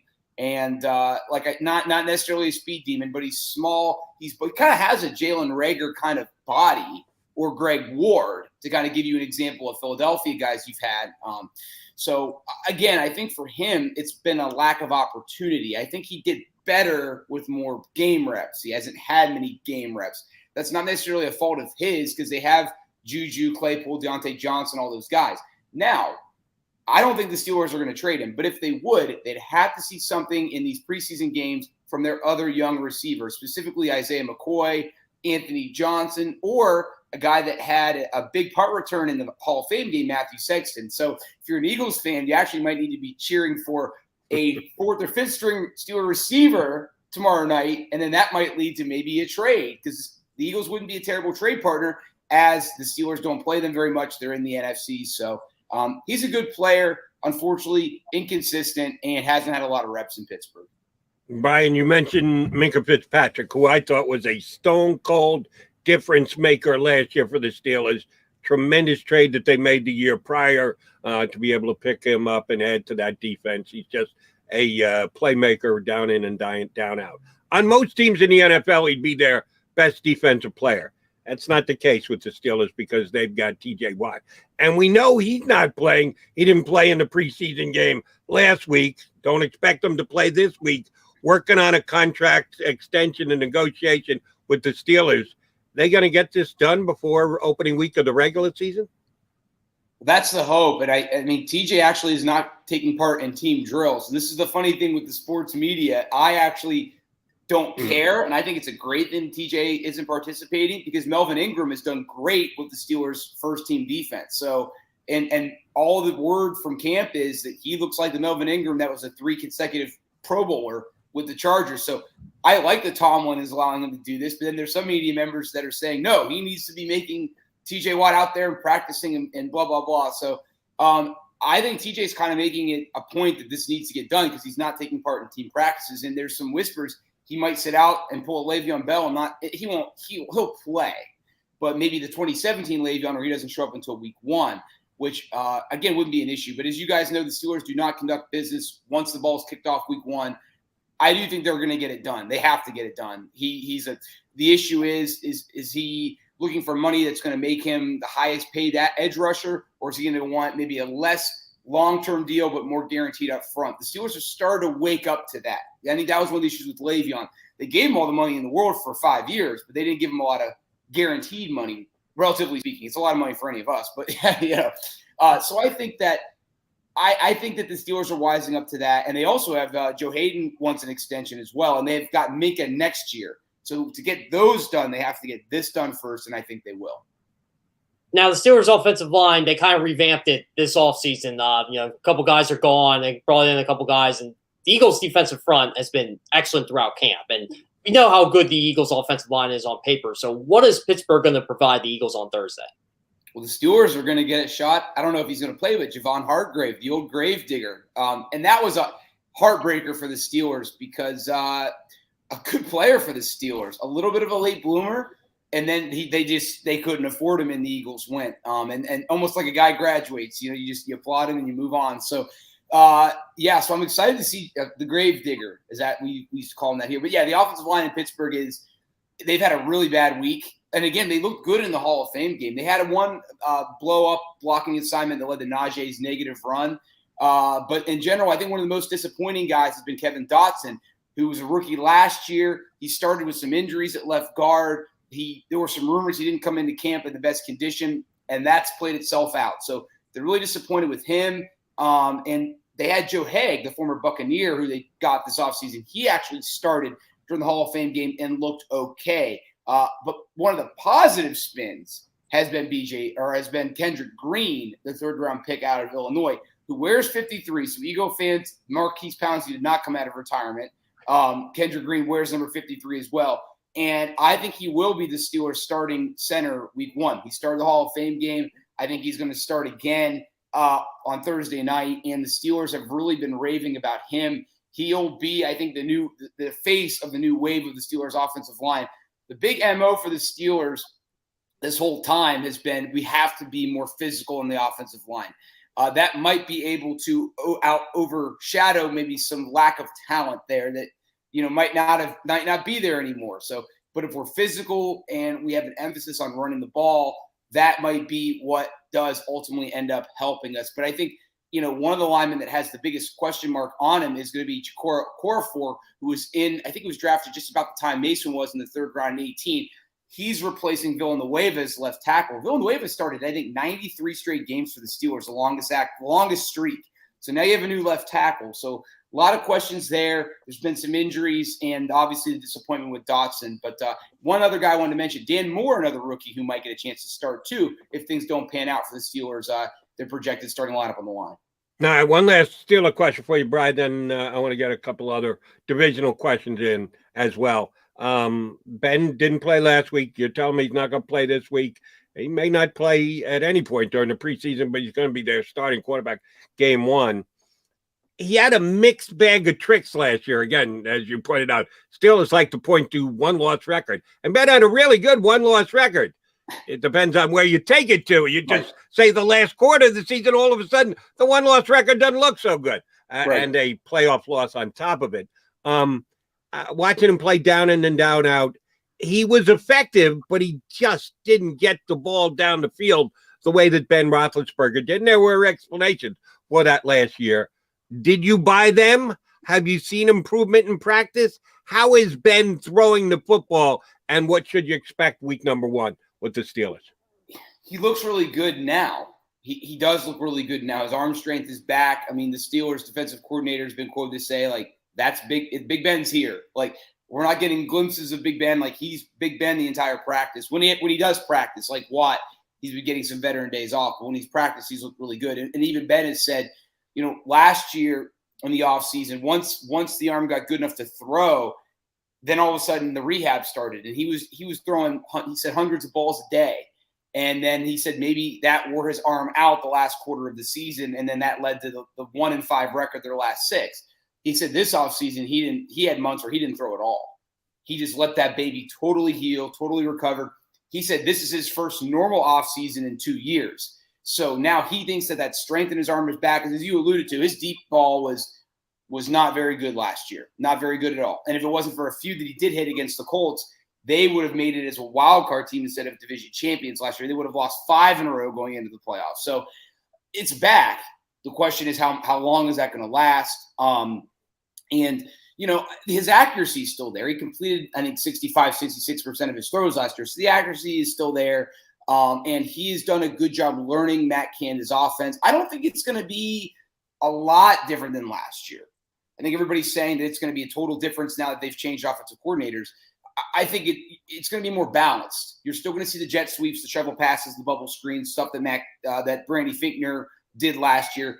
But I think you're going to see more of an emphasis on running, and you are going to see some more deep throws. And the Steelers receiving core is really good. I mean, they didn't draft a receiver for the first time in a long time because they frankly didn't have to. So the weapons are there. Najee Harris, I think, is going to break Franco and Le'Veon Bell's rookie running records for the Steelers. They have two different ones. But the question is on offensive line. How good is that offensive line going to be? And Pat Freiermuth, the Penn State tight end, you might see him Thursday. A shoulder injury kept him out of last week's game. So I think it's going to be a big season for Ben. We'll just have to wait and see if that arm holds up. Now, the AFC's loaded, Brian. You know this. Kansas City, Tennessee, Buffalo, we can go on and on.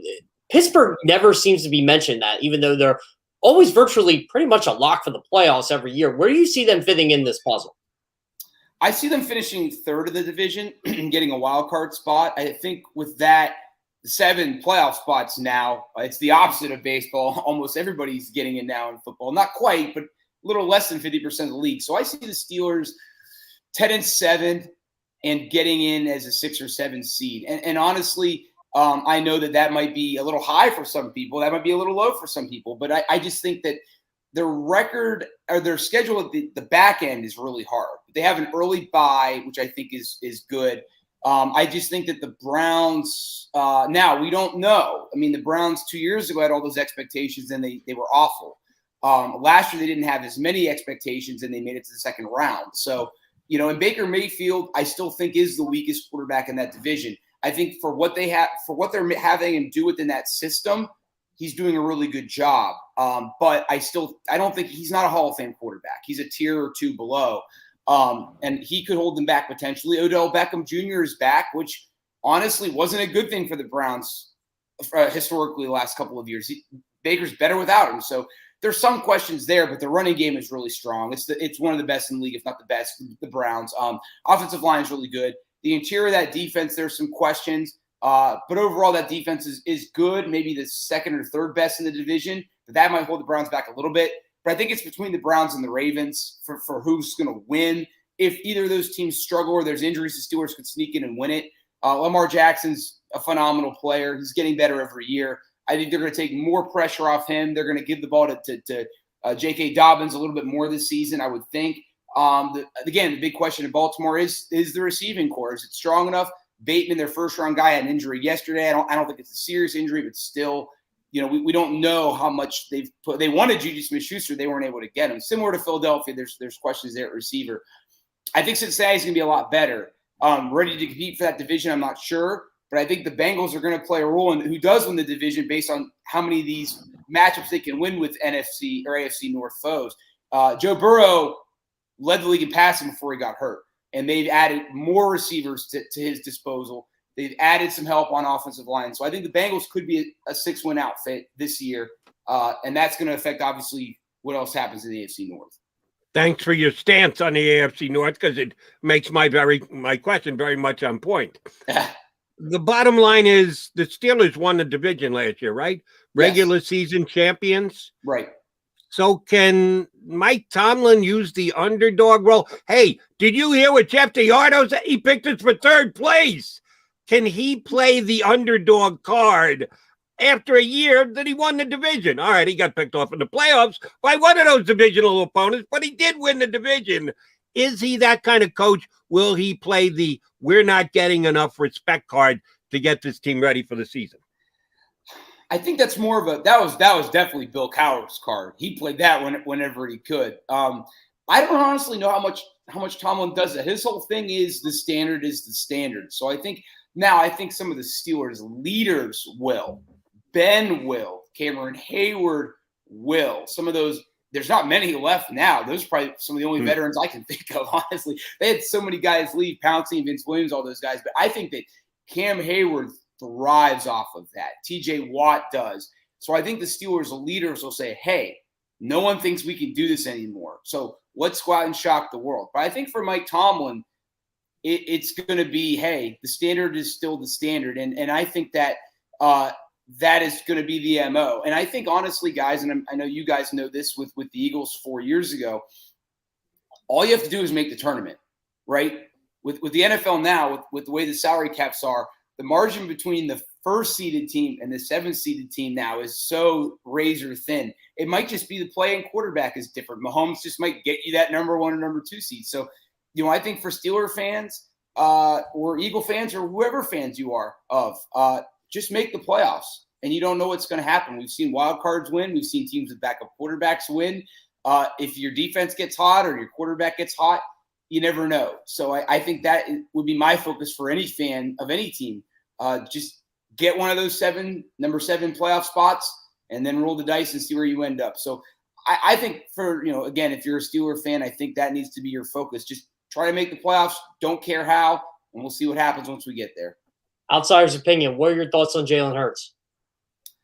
I really like Jalen Hurts. I thought he played really well in the limited time he got and that controversial Week 17 game. I don't know why he didn't finish that game, but I don't want to open up old wounds. But I think he's got a great head on his shoulders. I think he said all the right things as a rookie. He obviously made it clear that he wanted to play without ruffling feathers, no pun intended, with the Eagles. So I love his accuracy. I love his athleticism. He reminds me of Kyler Murray a lot, but I think maybe less mobility, but a better arm. And I think that he's a football lover. That's what Mike Tomlin used yesterday to describe Melvin Ingram. I think to be a really good quarterback, you have to be a football lover. Like Joe Burrow, Justin Herbert, Kyler Murray, Lamar Jackson. These guys get into the playbook. I think there's one quarterback, I can't remember which one, but he has these teams have tracking devices, so they know or on their computers, so they know how much these guys are watching film. I can't remember what team it was, but a rookie quarterback led the team in film watching this year. It's one of the top guys that got drafted, but I'm remiss to remember. I thought that was Herbert. That was Herbert, I think. I think that was Herbert. Right. So again, I think that your guy is a football lover, and I think that not only is that going to help him learn the nuances of a playbook and learning how to play well against NFL defenses, that's going to inspire his teammates. If our guy is in the room doing this, why am I not doing this? And I think that I don't think this generation gets enough credit for how much they love football and how much work they're willing to put in. And I think that he's a guy that's doing a lot behind the scenes. Not a big self-promoter, not doing a lot on social media, which I also like. He's kind of old school. But I love him, and I think that the Eagles are in a good place with him at quarterback for sure. And we can tell this guy loves football as well.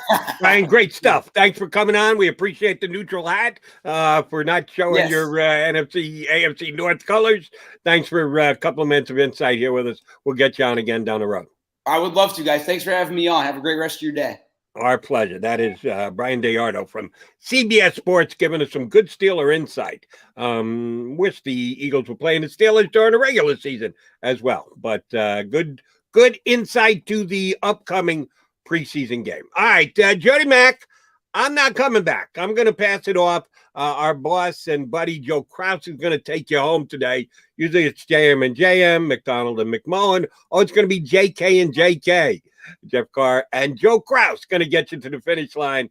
JM and I will be back tomorrow on game day here on Birds 365. But putting a wrap and a bow on the show, Jeff Carr and Joe Krause right here on Birds 365. I get scared sometimes. Of a lot of things. Joining in. Decisions. The dark. The dark. But I once heard someone say, But as I always say, it's okay to be afraid. As long as you face the fear. And keep moving forward. Wherever you are in life, count on the name trusted in insurance for over 80 years. Independence Blue Cross. The savoring taste of a good bag of beef jerky is so enjoyable at any time of the day, as long as you can find it. Here's what we suggest. Pure Bull beef jerky is our answer, and soon it will be yours. Locally produced in the Philadelphia region, this high-quality, healthy protein snack is easy to secure. Go to steersnacks.com, and you'll see hot garlic, tropical heat, Pure Bull dry rub, and our favorite, Huck and Fod. What's that? Huck and Fod. Go now to steersnacks.com. Welcome to the Wildwoods, the perfect place where you can safely do everything or nothing at all. Catch a wave, take a nap, go for a drive, grab a bite. It's your vacation, and we're doing everything we can to make it a safe one. The Wildwoods. Your vacation, your way. The International Brotherhood of Electrical Workers, Local Union 98, is a proud sponsor of The Labor Show with J. Doc and Krause every Saturday night from 6 to 8 p.m. IBEW Local 98's highly trained and superbly skilled electricians are the best in the business, setting the highest safety standards in the electrical industry. So when you're planning your next industrial, commercial, or residential project, choose an IBEW Local 98 union contractor. Learn more at ibew98.org.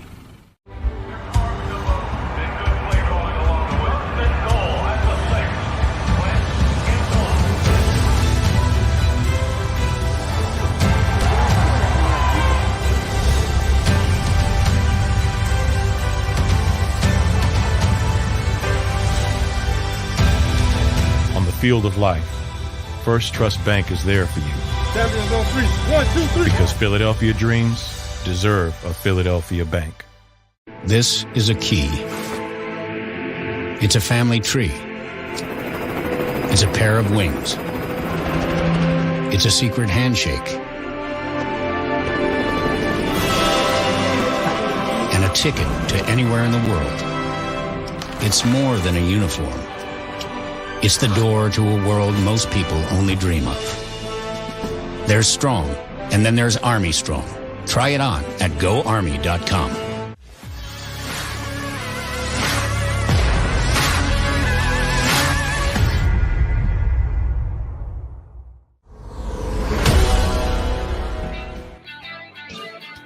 Good to be sitting in the chair this morning here on Birds 365 across the JAKIB Media YouTube channel. Jumping in for Jody Mack. Jeff Kurd sitting in for Johnny Mack, doing a great job all camp.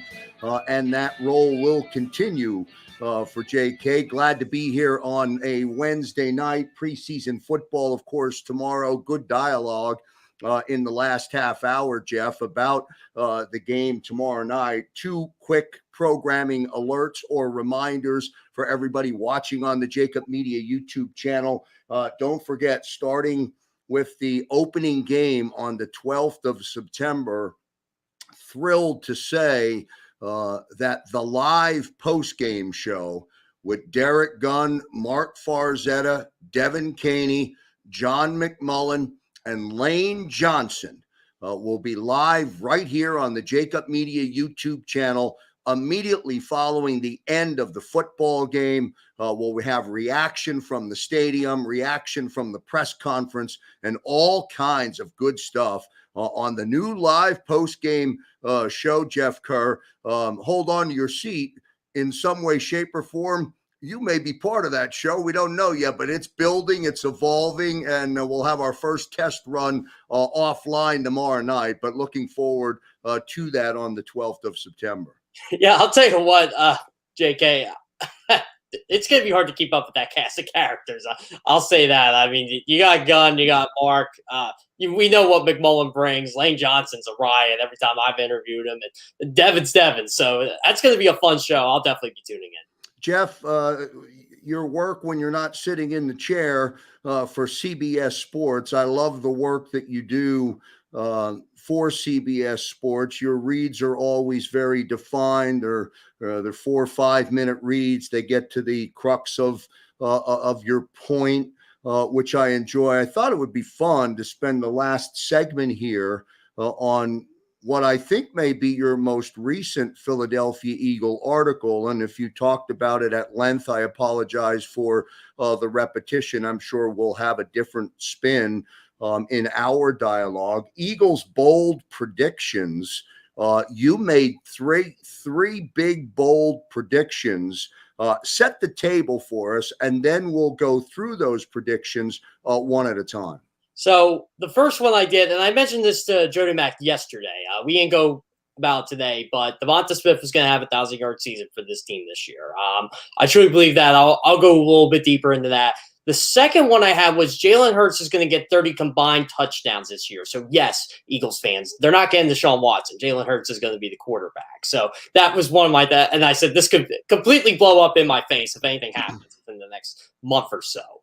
So I went with that one. And the third one was the Eagles defense was going to lead the NFL in sacks this year. And this one I don't think is as bold. And, Krause, you can, lead me into that. But, I mean, they were third in the league last year, and they were 6th in pressures. And the defensive line is actually better. So I don't know if I would actually say that one is bold per se. But it's a good one. If you listen, Jeff, to any of the John McMullen Football 24/7 camp recaps, if you listen to the first 11 of them that we've done to date, and we'll have another one tonight on the JAKIB Media YouTube channel, every night that conversation always finds its way back to the defense, which we get and we understand. Normally the defense is ahead of the curve, but the name Josh Sweat comes up. And that, I think, is probably one of your key components in your thought that this team could lead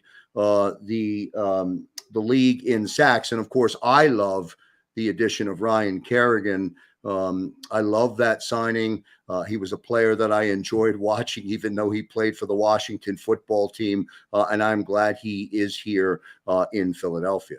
Yeah, I got to rank the top edge rushers heading into free agency by CBS. And I had a lot of people say to me, Ryan Kerrigan's not in your top 10. I said, that's how low the class was this year. But I had him in guys that are going to be under the radar slangs that are going to help a football team. So when the Eagles got him, I'm like, oh, man, what an upgrade over Vinny Curry. And I liked them when they brought back Curry last year. But these are two completely different players. You can actually keep 5 edge rushers on the field, if you have Ryan Kerrigan. I mean, whoever that 5th guy would be, where that would be Jannard Avery, who's converted to linebacker now, or, whoever they decide to go with there. If Davion Taylor was healthy, you could kind of use him in that Anthony Barr role. But overall, like the Josh Sweat resurgence, I mean, I think we all knew it was coming, the breakout season. It came last year, but now it seems like he's ready to take his game to a new level. He says the knees are healthy, and him and Derek Barnett rotating can be very, very scary because Derek Barnett, I think, is a really good third down pass rusher. He does get to the quarterback.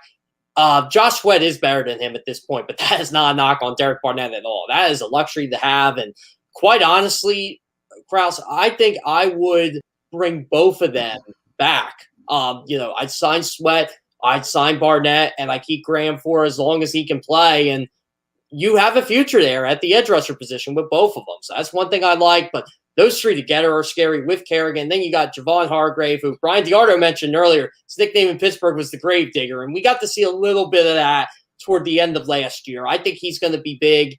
Milton Williams has had a great camp so far. Fletcher Cox, we know what if he can just beat the double team consistently, this pass rush is going to be really scary. Like 49 sacks is what they had last year. I definitely think they can get 50, especially now with the new defensive coordinator mixing things up front.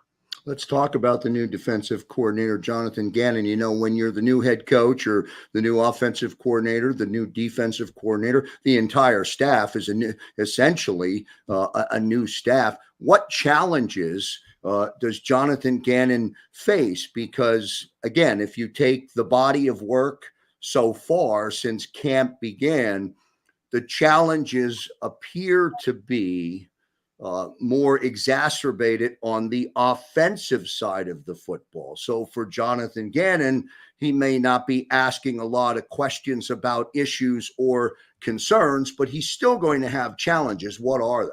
Well, I think the Eagles answered the biggest challenge for him this offseason because I was really worried about what they were going to do with this second cornerback position opposite Darius Slay. And give them credit. They got Steven Nelson, and they made their lives a lot easier. It seemed like every kind of hole or it was like a leaky pipe the Eagles had in their defense, they were able to fix it. They were able to bring in Anthony Harris. I thought that was a good move. Andrew Adams will probably make this team now. He's a good special teamer. He'll probably make this team with Kayvon Wallace being out. So you got depth there. That's one thing I like in the secondary.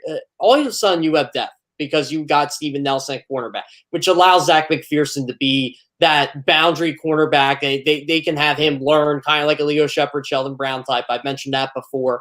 And you can put Avonte Maddox in the slot where he succeeds. And linebacker's been their biggest issue, but again, they were able to get Eric Wilson in there. And yeah, he does have problems tackling. That's going to be the biggest issue can they tackle? They do have guys that can, but they have a lot of guys that miss tackles. Like Alex Singleton can tackle, but he can't cover the pass.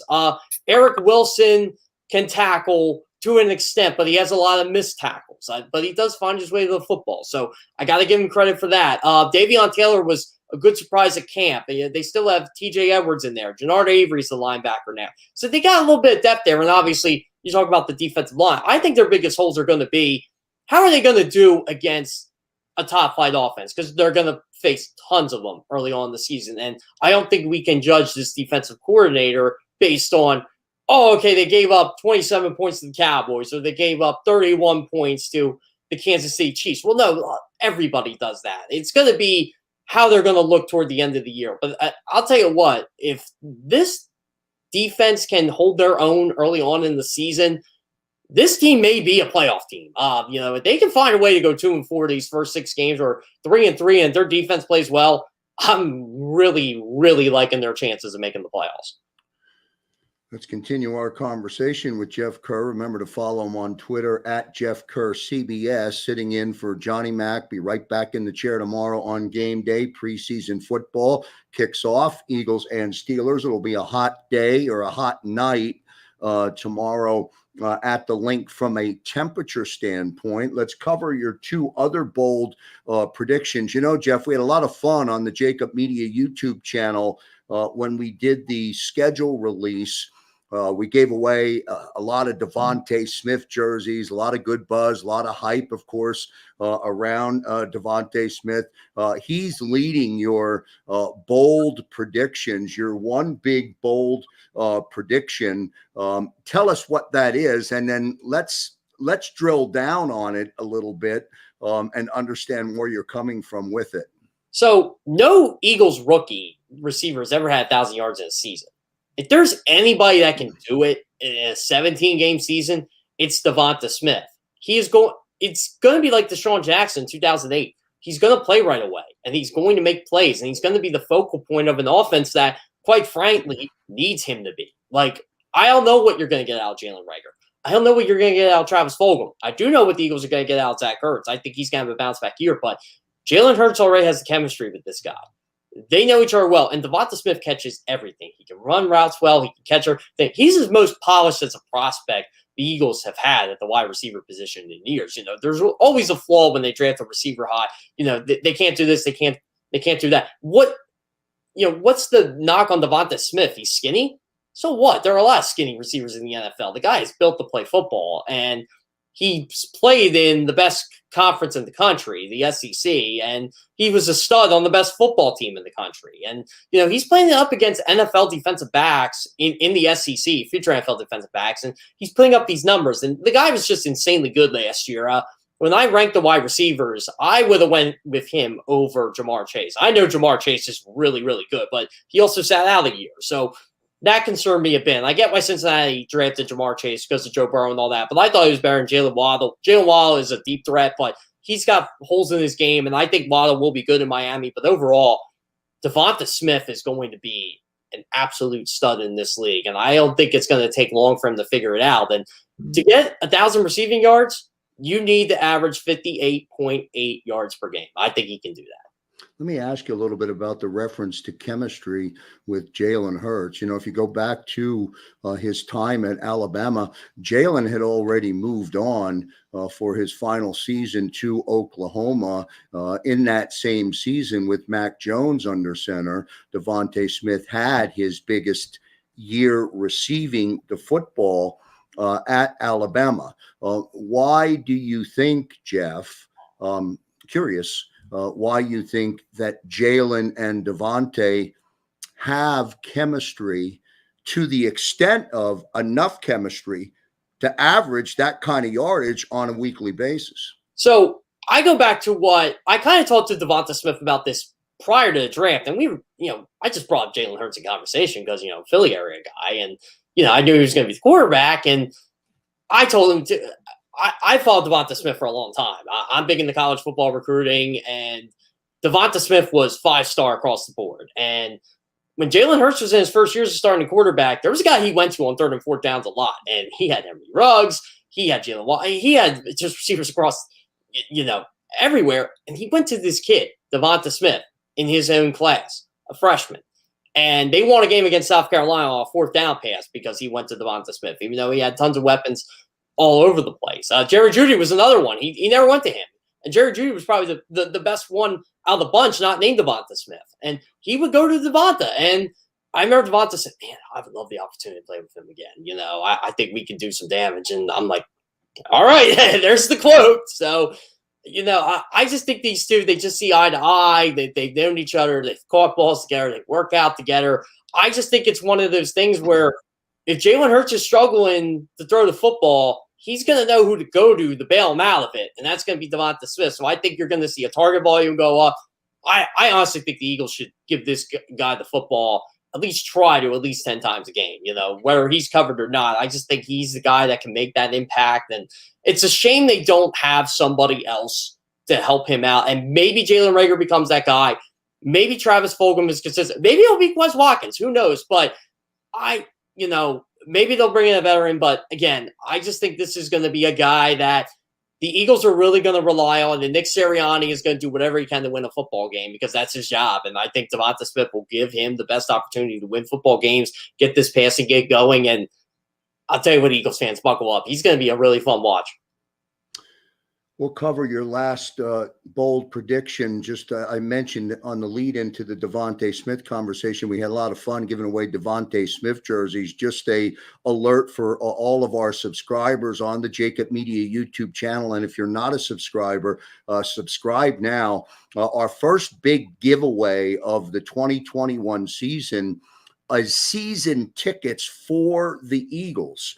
So every home game on the 2021 schedule, you'll win a pair of season tickets. We'll have more details coming out, but the one thing is for sure, you must be a subscriber on the JAKIB Media YouTube channel. But one lucky fan is going to get a pair of season tickets. I'm super excited to be able to do it here on the JAKIB Media YouTube channel. Last bullet point, last bold prediction is your thoughts and your statements about Jalen Hurts. Now, before you begin, let me just take you back to only a year ago when Jalen was the 53rd pick in the NFL draft. There was a lot of explaining by Howie Roseman and others in the franchise as to why Jalen was selected the 53rd pick. And now fast forward, Carson is gone, Jason not announced, or Jalen rather not announced, but getting every snap. And of course, we'll start on Thursday and going into the season. You've put a big, bold prediction out there, Jeff. Tell us why and explain it. And as I said earlier, this could completely blow up in my face if the Eagles would trade for a certain quarterback from Houston. But I think Jalen Hurts should get the opportunity to be a starter this year. And I went with he'll get 30 total touchdowns this year. And I don't think that's out of reach in today's NFL. And I looked at it as, okay, Jalen Hurts is good enough to throw for 20 to 25 touchdowns and run for another 5 to 10. So that's where the 30 number came in. And if he comes up just short, still a good year. But overall, Jalen Hurts is going to make plays with his legs. I always call him a poor man's Lamar Jackson. That's not a bad thing at all. Lamar Jackson isn't the greatest thrower in the world, but there's so much he can do with the football in his hands that you have to watch out for him. And he is good enough to get the Ravens a Super Bowl. He really is. I think people kind of underestimate what he did against Tennessee last year in that playoff game in Nashville. And everybody wants to point out to the Buffalo game. Well, they weren't supposed to win that game anyway. So I think Baltimore's on the right track with him. And I think the Eagles can kind of do the same thing with this quarterback. They can roll him out and he can go to the tight ends a lot. And the Eagles have two good ones. They have Zach Ertz. They have Dallas Goddard. I don't think Zach Ertz is going anywhere either, at least not now. And so you roll Jalen Hurts out, and Nick Sirianni is going to do that because he'll play to his strengths. That gives him the ability to A, run the football, or B, find someone that's going to be open downfield because he's going to buy some time. And Jalen Hurts can do that, and he can make some big plays for this football team. And that's where I'm kind of getting that number. I think when the Eagles struggle in the red zone, they're going to go to Hurts' legs, and that's where Hurts is going to get his touchdowns. If you're a fantasy football owner, I would definitely draft Jalen Hurts and later in the draft because I think you can give some really good value for this guy. But I'm not a fantasy football expert, but that's what I would do. Overall, though, in terms of how the Eagles are going to work, look, he's going to be inconsistent. He's going to frustrate you at times he won't be able to complete the shorter intermediate passes, but man, that deep ball is beautiful. And he is going to hit Devonta Smith, Quez Watkins, Jalen. I think Jalen Hurts will make Jalen Reagor a nice deep ball threat for the Eagles. So Reagor may not be able to do anything else for this team, but I think he's going to catch his fair share of passes downfield because of that deep ball. And, some fans were able to see that on Sunday night when he rolled to his left and found Quez Watkins on that 50-yard touchdown. That's what I think you're going to see out of this guy this year. And he's going to be like Donovan McNabb in 2000. He's going to have to carry the offense a bit, but he's up for the challenge. He's going to make a lot of plays. And I think 30 is a reasonable number for him. And I'll tell you what, if he gets that number, I know the Eagles will probably want to get a better quarterback in there, and they have every right to do that. But, man, it's going to be hard to tell your fan base if he has a good year and leads them to a potential division title or a playoff berth, you move on. I don't know if they should do that with a 23-year-old kid. Perhaps your fourth bold prediction will be that Zach Ertz is going to be a Philadelphia Eagle. Boy, it's an amazing story. It's an amazing timeline going back to the very end of the season a year ago, sitting on the bench, all the rumors in the offseason, the trade rumors, he's not going to be on the roster, the start of camp, wearing the shorts inside out, how he feels about the front office right now. I've had many conversations with John McMullen about it, and now here we are, going into preseason game one, and it seems to be that there's more reasons why Zach Ertz is going to be a Philadelphia Eagle than there are Zach Ertz is not going to be on this roster. Last thoughts before we say goodbye this morning.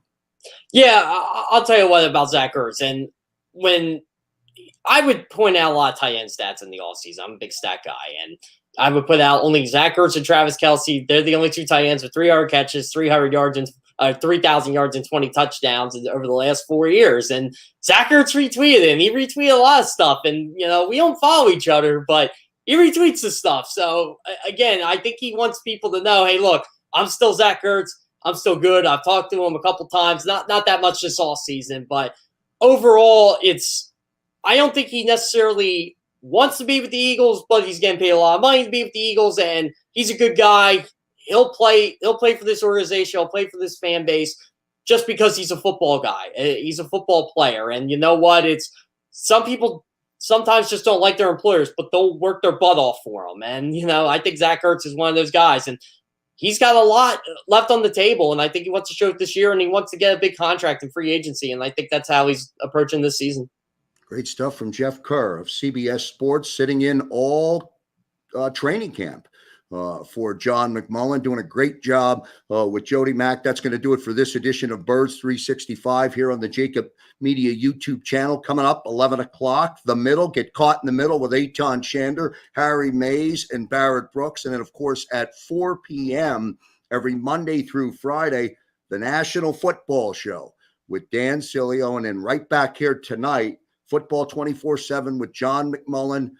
It'll be a light recap tonight because it's a simple walkthrough and prep for tomorrow, but we'll have that on the JAKIB Media YouTube channel. Jeff Kerr, great stuff again today, my friend. I'll see you tomorrow on Birds 365. Thanks to all of the viewers tuning in and all of the subscribers to the JAKIB Media YouTube channel. Until next time, see you next time, everybody. If you missed any of today's show on the JAKIB Media channel, listen to the podcast on your way home.